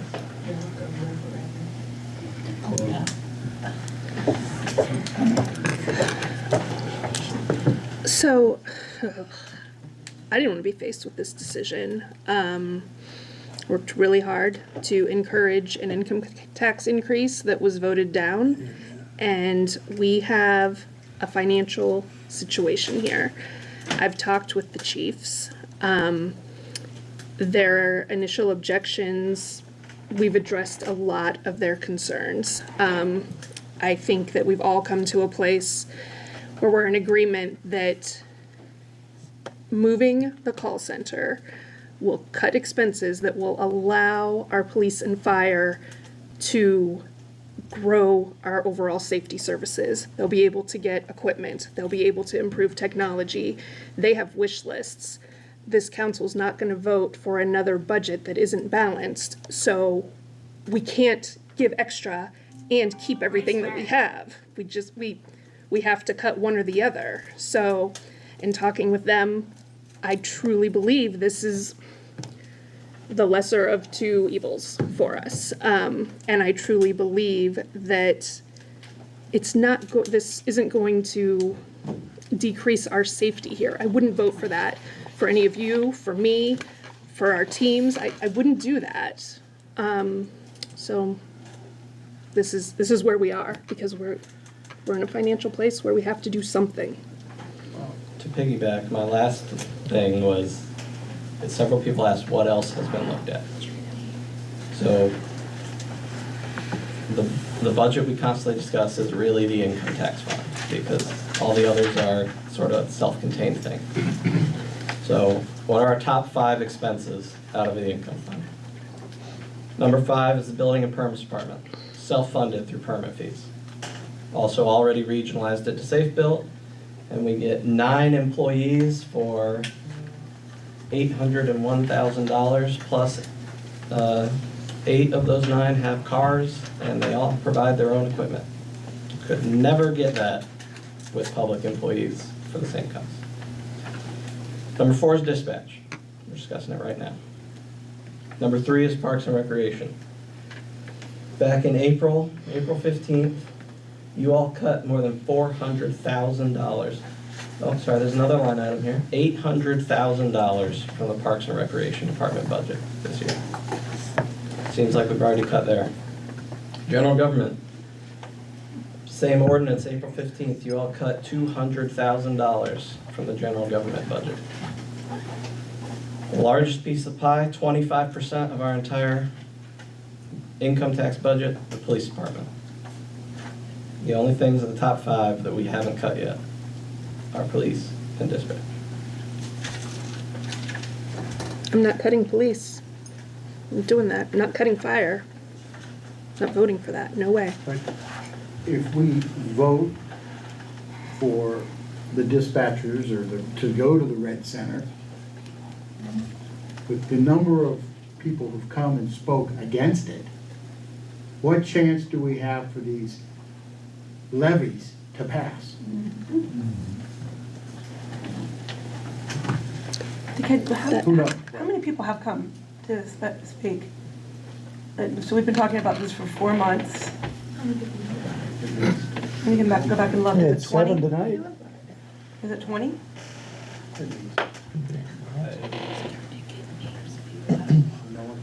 If you put that on scale of what people come and talk about, it's the most popular subject we've had in the last year. It's the biggest decision The most we've popular made. was when all those people came for reciprocity. Right. And you didn't, and you still voted for it. That was in the last year, though. Yeah. I mean, that's, That was it, though. so that shows you that our constituents are not for this. Overwhelmingly. So I'll say, I also do thank everyone who came and spoke about this and everything that people come and speak about, everyone who calls me and all the conversations I have, and I appreciate them. And the concerns that I heard from you all are the concerns. This is not nothing. This is a big thing to look at. And when we started to have these conversations and look at it, that became very obvious very quickly. Safety is very important to this community. We all value our police and fire departments. That goes without saying. I think that that's number one at the top of what people who live here value. And when this first came up, at least in my recollection, when I first heard about it, it was attached to an expense. We need to spend this much money on this. And so we need to bring up this question again of, should we take a look at regionalizing our dispatch? That's how it got introduced to me. And at one moment, it felt very much like it was going to be a done deal and it was going to be about cost. And when I first encountered this whole idea, having it be about cost alone for me was, hold on a second, there's a lot of questions that we need to ask and we need to understand this. A big one is the question that I heard from some of you about the non-emergency calls. This is a very safe community. Our police department responds to a wide variety of calls from this community, and we want that to continue. We don't want to lose the quality of that service. And so when looking at this whole situation, that was the discussion, that was the exercise. If we were to regionalize, can what we end up with be equivalent to what we have now? Will it be the same? No. But can that level of service be equivalent to what we have? And we asked a lot of questions about a lot of different areas. Non-emergency was probably one of the first ones that we asked a lot of questions about. How are dispatchers in a regional center going to prioritize calls that come in? Will they answer our non-emergency number? Things like that. Will they answer our non-emergency number? Yes. Are there other departments that a dispatcher at the Red Center could actually let someone into a place at the police department? Yes. They talk through different scenarios. Are they the same as what we have? No. But are those options there? And we sat with dispatch. I think everybody here sat with dispatch here in North Canton. And I appreciate the opportunity to do that. And at the Red Center, myself, I sat in those two places to see what it is that you're looking at. And one of the things about this that we learned early on is that our dispatchers do support our police department in a unique way. There's sort of three categories of things that they're supporting police with. One of them is the literal dispatching job. The other is administrative records kind of support. And the third, we kind of had like this X category of sort of police function support that they provide, different things, looking at cameras, some other different functions that fulfill that police activity. And early on in this discussion, one of the initial proposals was like 1 or 2 admin positions. We go to the Red Center, police department gets 1 or 2 admin positions, and we call it good. And that made real for me the threat that exists to the way that things are now. So there are a lot of factors that could cause us to regionalize. Cost is always going to be one. It is a cost that sticks out when you're looking at a budget. It just is. Whether we like it or not, it is. There is an unknown cost that we cannot predict. So staffing we can predict based on the data that we have and what we know about contracts. But the equipment, technology, costs like that, we can't necessarily predict those. We don't know what they might be. Are all of them covered by our own budget? Not necessarily. There are monies that pay for them through EMA and other places, but that is an unknown cost for us. And so in the future, and the other thing is legislation, either political or legislative desire to force a regionalization scenario. That's a real threat. It exists out there. Is it imminent right at this moment? No, but does it exist? Yes. And so in the future, we might be in a moment where we're forced to change. And we had a moment with this whole diligence process that we went through where we said, we can seize this opportunity and end up with a destiny that we can control. So how can we add positions to the police department that literally translate to those functions that they fulfill? And we worked collaboratively with members of the police department and dispatch team to come up with the proposal and the plan that you see. I understand the argument for control. This is in my professional career, this is the kind of work that I do. I do understand it. But if we don't do this now, this won't be the last time that this comes up. And I think that the opportunity that we have to go through this in a collaborative way, come up with the plan that really defines some of those roles and replaces them in the future, that's the place that we got to. So it's not nothing. We understand all those concerns. Everyone up here, I think, has those same concerns. And I think that the quality of our safety services are going to remain the same, whether we regionalize or we don't. But it's not an easy decision. It's not nothing. And it's definitely not something that folks have not considered in the same way that you have brought to our concerns tonight.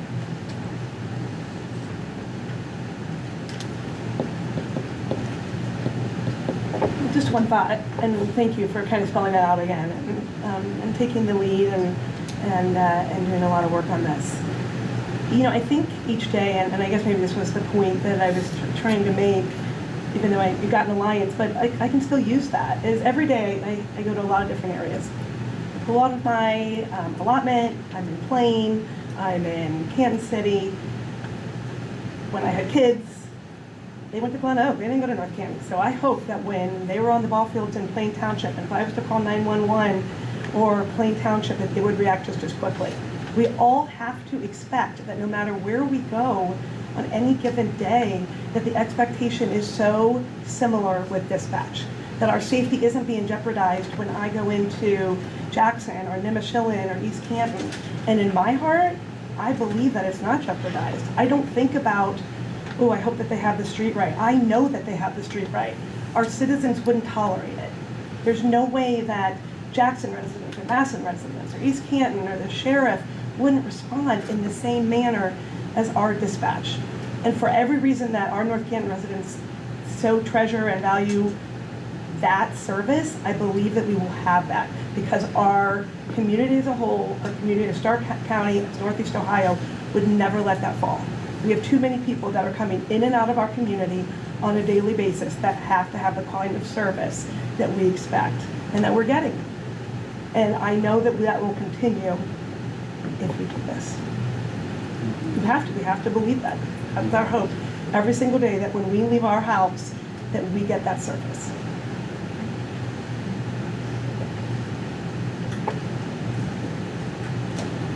Any other comments?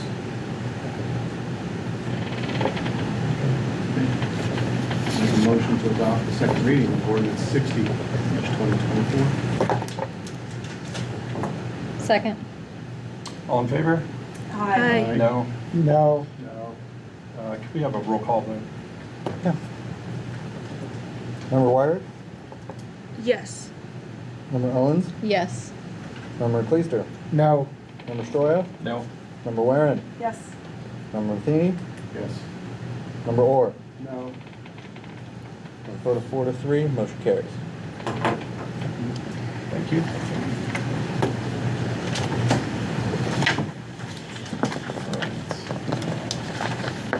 Can I have a motion and a second to suspend Council Rule 23 to allow consideration of items discussed immediately preceding in committee of the whole meeting? So moved. All in favor? Aye. Opposed? Motion carries.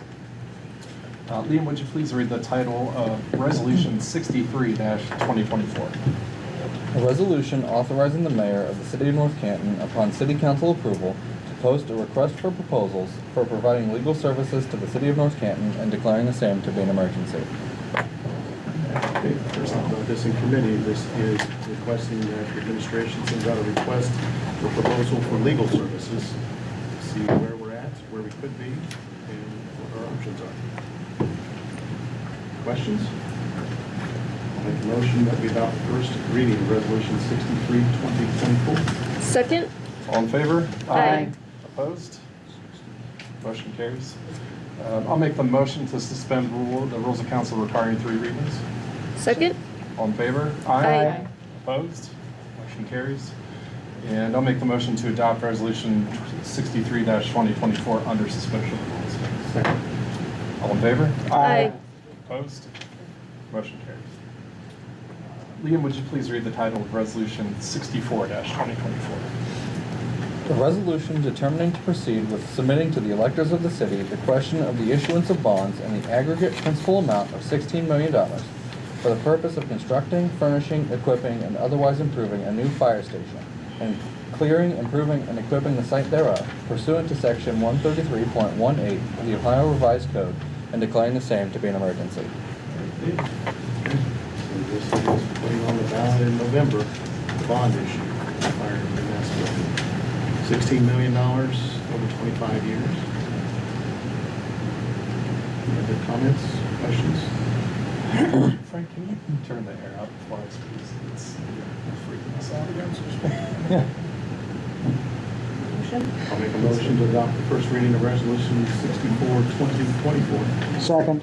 All in favor? Aye. Opposed? Motion carries. I'll make a motion to suspend the rules of council requiring 3 readings. Second?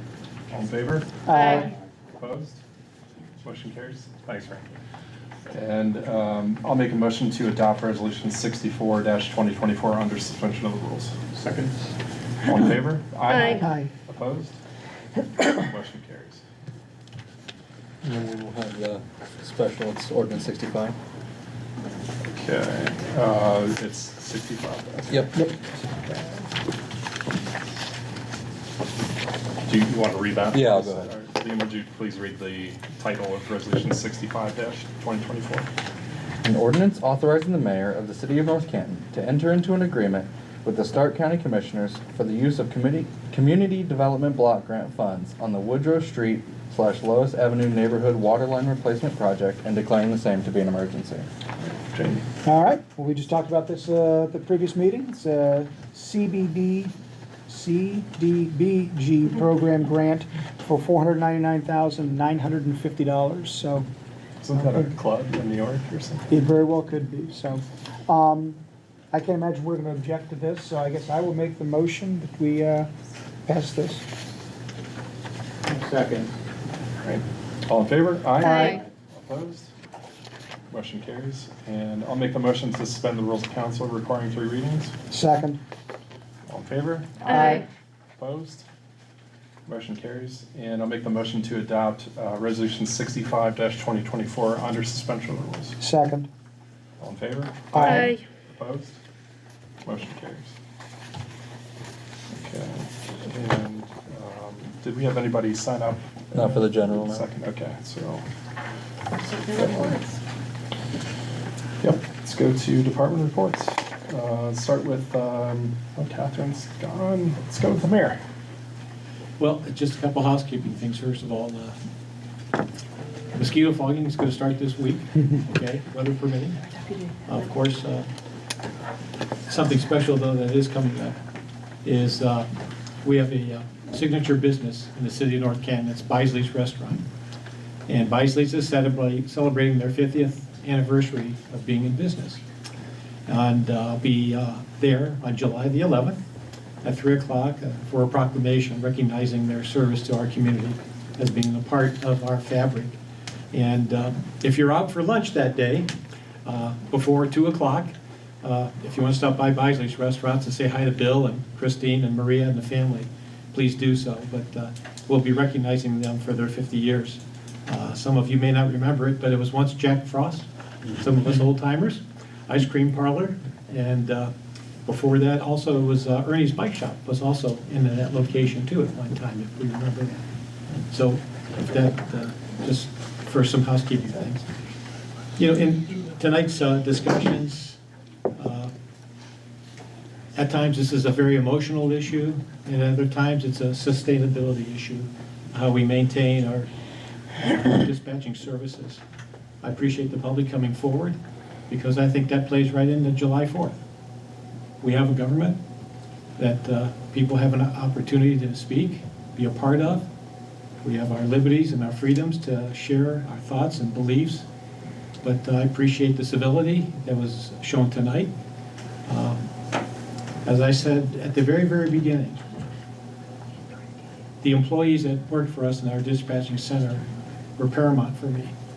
But I also have to look at this as a mayor from this point of view, the sustainability of this operation. And that is a major concern. And that's why, however the vote was going to go, whatever council decided, that was the direction I'm going to support. I want to thank Mr. Young here, since April, of gathering the data, presenting it to council, allowing our residents, business owners, visitors even to make comments on that.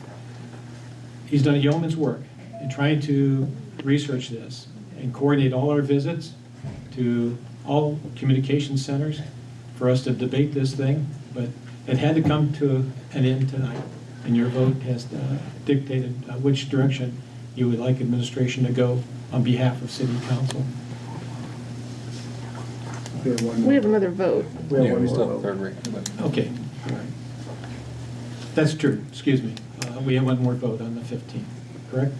Mm-hmm. All right, excuse me about that. I got ahead of myself, I apologize.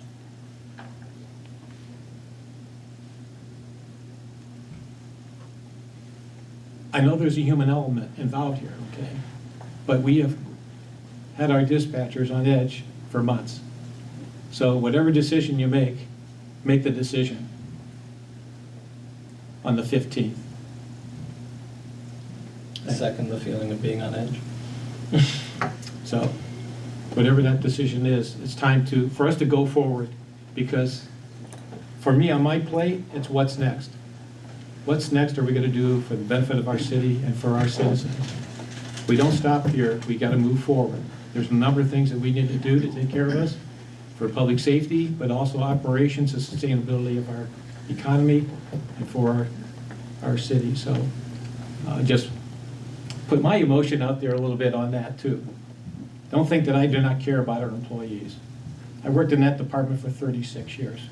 I know the efforts and the hard work and the camaraderie and the sharing of feelings and emotions, but also good work that's done. However, again, being tasked in this position, I also had to look at it, the cost effectiveness and the sustainability of our communications center. So the vote still is out for council to make that decision. So thank you very much. Thank you, Mayor. Ben, Deputy Director. All right, got a couple things, stay with me. First, I'm going to start with the 4th of July holiday. So the YMCA's race begins at 7:45 a.m. There's a number of road closures for that. The routes are available on our Facebook page, on the YMCA's Facebook page, I believe on the Chamber's Facebook page at this point. They're also available on our website. If you want to see the race route, please go do so. That is then followed by the parade, which starts at 10:30 a.m. And that will follow its traditional route. It will start at the high school, come down 7th, and then go down Main. I believe the mayor is kicking off the race, and maybe the parade as well? Not the parade, Not but the parade? the 2 mile. Right. That's right. Then the North Canton Chamber of Commerce has graciously organized fireworks for the community. They're still looking for volunteers if anybody's looking to serve their community, for cleanup, for setup, for all kinds of things. Their festivities, I believe, start at 7 p.m., but the fireworks are not till after it's dark. So 7 p.m. is not fireworks, 7 p.m. is just family fun. Along with that 4th of July, this is a friendly reminder that City Hall is closed on the 4th of July. You cannot pay your water bill, parking tickets, etc. Also, trash will be delayed on both the 4th and the 5th. So if you have trash on those days, keep in mind that it's delayed. That's the 4th of July. Any questions? Okay. Just some State of Ohio legislative updates for everyone.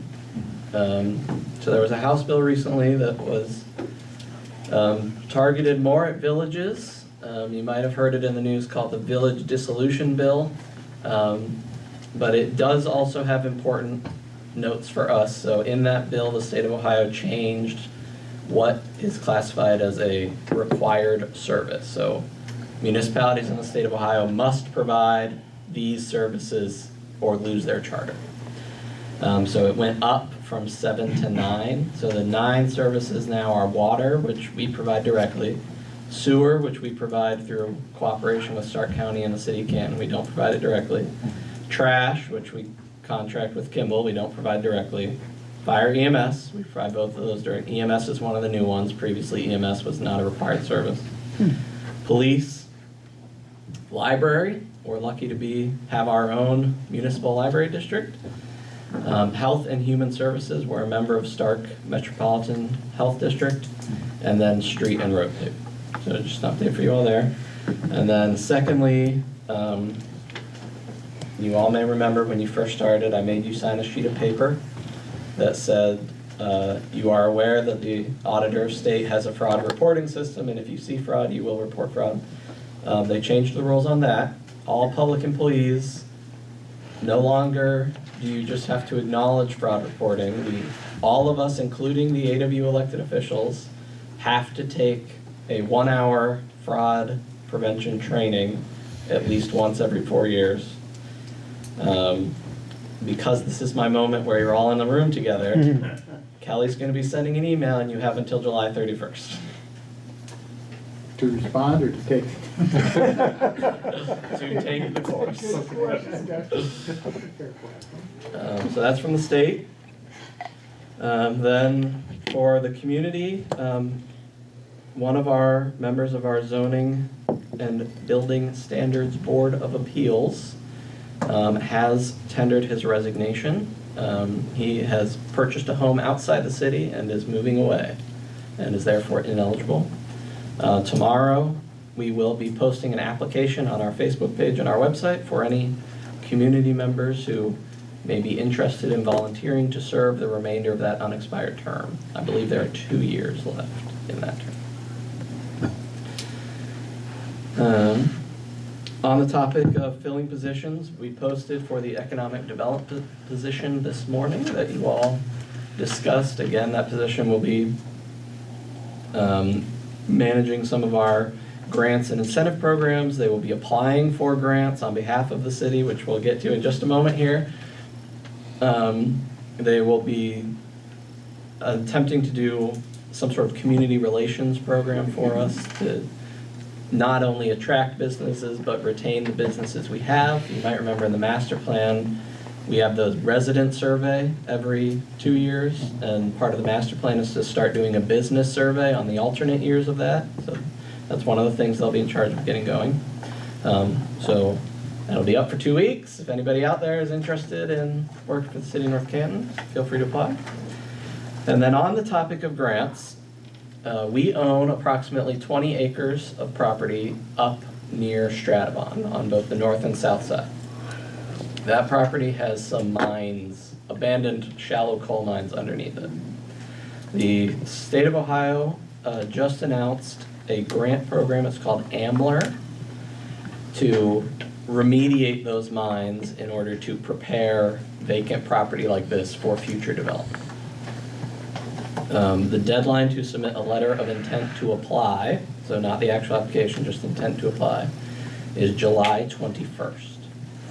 And so I would kindly ask you all this evening, either now during my report or under final call for new business, to by voice vote authorize President Stroya on all of your behalfs to sign a letter of support for that grant that we're going to submit the first half of on the 21st. It is 22 million available statewide. We honestly have no idea what competition's gonna look like. It's the first time that they've done this. They did a trial run of this only for economic development projects, which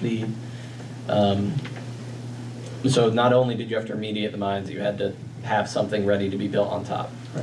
The Akron-Canton Airport applied for that, and they got a grant to help build their new hangar, and they don't actually have any mines under their property. So we're pretty hopeful that we'll score well. They got a grant to build a hangar even though there are no mines. So the qualifications for Class A, That we know. Well, yeah. Now that we know. Are there mines under the site of the new fire department? So, no, okay. The qualifications for Class A are you have to have actively collapsed mines. So Okay. obviously we know they're there, we have sinkholes. Category B, which would be us, is the state's mine maps indicate that there are shallow abandoned coal mines under the property, which we have pretty much confirmed because when we dug the retention basin, we hit them. And then category C, which was Akron-Canton Airport, is if your property adjacent to former mine land. So they are adjacent to former mine. Interesting. Cool.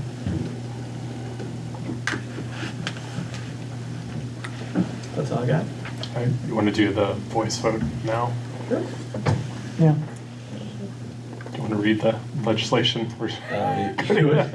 All I'm looking for is a motion, a second, to authorize President Stroya to sign a letter of support on the collective behalf of council. I'll make that motion. Second. Voice vote, or just? Yeah. All in favor? All in favor? Aye. Opposed? Okay, no voice vote or anything like that? Roll call. Roll call. Roll call? Voice. Do that? No? That's it? Done? I mean, we have a letter for you to sign later, but. All right, fair enough. And we've just got the mine, or the grant just like that? Done? I wish. Yeah. All right. Jim, finance. Yeah, so it's hard to believe the year's halfway over. So we'll have our Q2 finance report here in the near future. So that's really all I got for right now. Nice, all right, thank you. Liam? The broken record shall play again. I'm gonna once again ask the community to continue with the water service line inventories. Submitting your service line photos just to make everybody's lives in the water distribution team a little easier as we trudge forward on our EPA required deadlines. All right, thank you. Let's go to department reports, and we'll start with Jamie. All right. I want to thank Liam for chasing down a few things for me this morning, questions I have about stuff on the agenda tonight, as well as something for a resident. And then to hear that he actually went out in his car and actually looked at what we were talking about. So I want to give him 2 thumbs up. So thank you, Liam. And beyond that, I have no other things to report this evening. All right, thank you. David? Okay. As chairperson of Personnel and Safety, I've got some announcements to make. So finances intern, Luke Sabo, who's been with them all this summer, assisting with capital asset inventory, has completed his internship as of next week. But he's not done with the city. He's accepted a summer laborer position with the city and will be trading spots in City Hall for a spot on the city's road crews. For our fire and EMS, part-time firefighters Joe Gresser, Josh Bliss, and Joanne Russell completed paramedic school on Friday. They are now able to be a senior person on an ambulance, providing advanced life support, and eligible to apply for full-time positions when the city has one open. Congratulations to all of them. Again, you know, and I'll just interject this real quick, is training is so important when it comes to our employees. Somebody once said when I had my business was, are you afraid to train your employees and afraid that they will leave you? And the response is, actually, I'm afraid that I don't train them and that they stay. So training is very important, and I'm glad to see that they passed their paramedic. Also, amongst us, Mr. Young was accepted to the ICMA, the Assistant Chief Administrative Officer Exchange, ACAO program, to spend a full day, September 20th, embedded with the Pittsburgh City government, learning about how they operate and create public value to their residents. Ben is one of 20 finalists selected for this program from a nationwide applicant search. Congratulations, Ben. Cool. Very cool. Wear your brown stuff. Yeah. All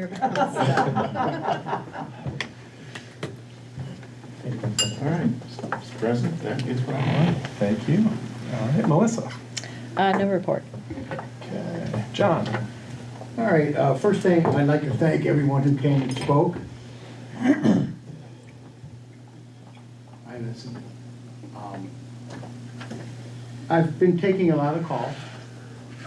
We all have, from our constituents, and I think when they really know what's happening, it's better. You guys need to talk to more people, talk to your neighbors, talk to them. It'll be more powerful than what I could be here. Okay. I want to thank council. We've had a tough couple meetings. We've made some tough decisions. Even though we don't always agree on things, we do it in a civil way and we get along, and that's the strength of this council. In the years past, it was always, what did they do Monday night in North Canton at council years ago?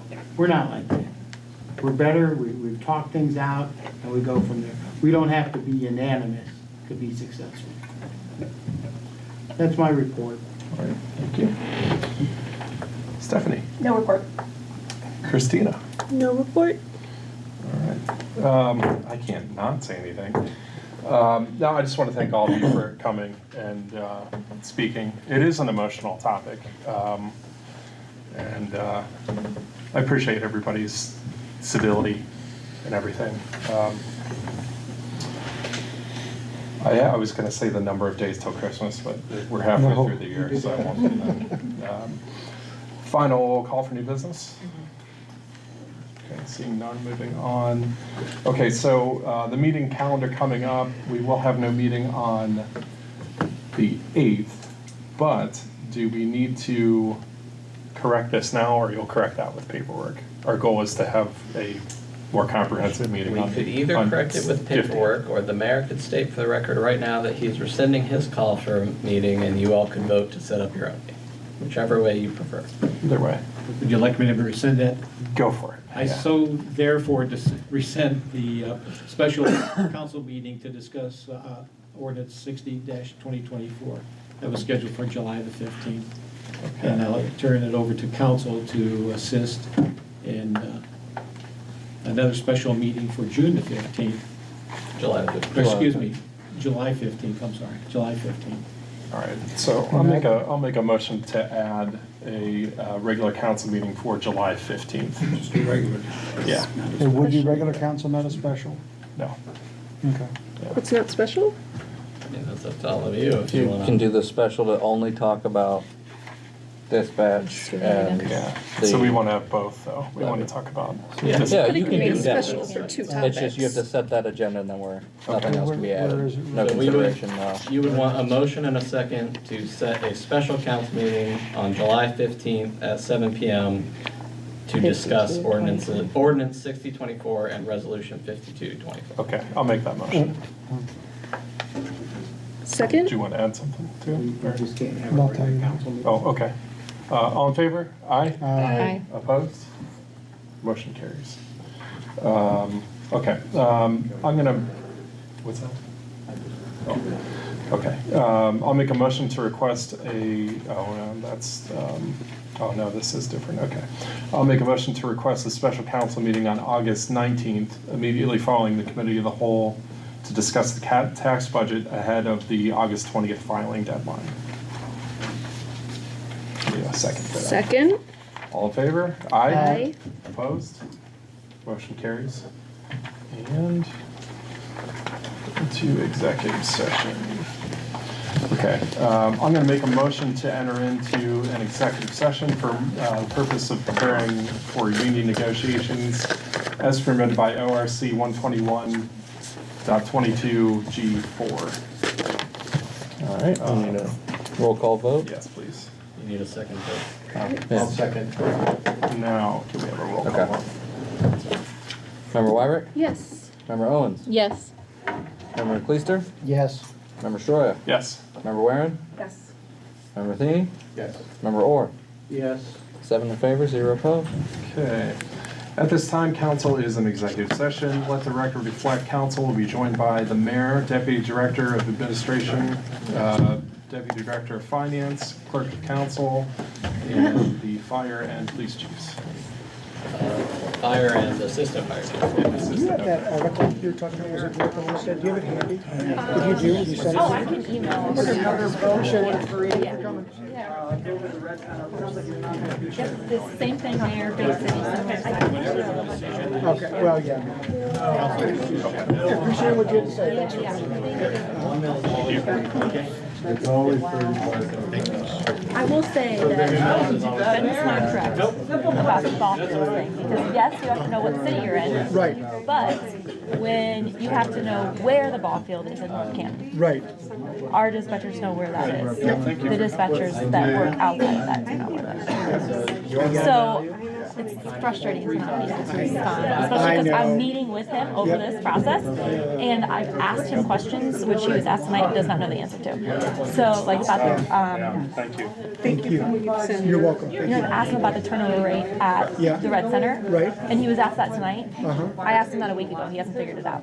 Right? So that is a really big, he figured out what it is here because it helps. But that is something that could potentially hurt, and so we didn't look at it. I hear you. So, I appreciate it. A buffer essentially.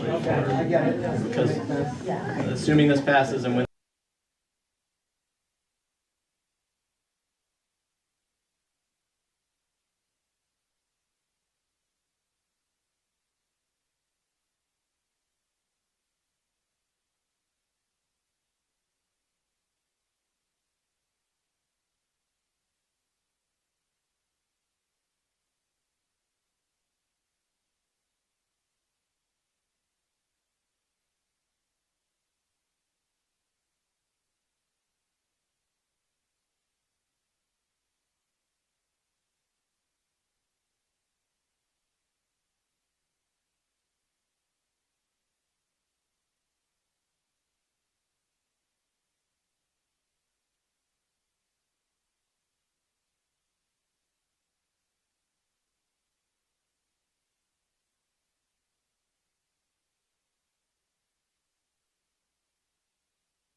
Back on there?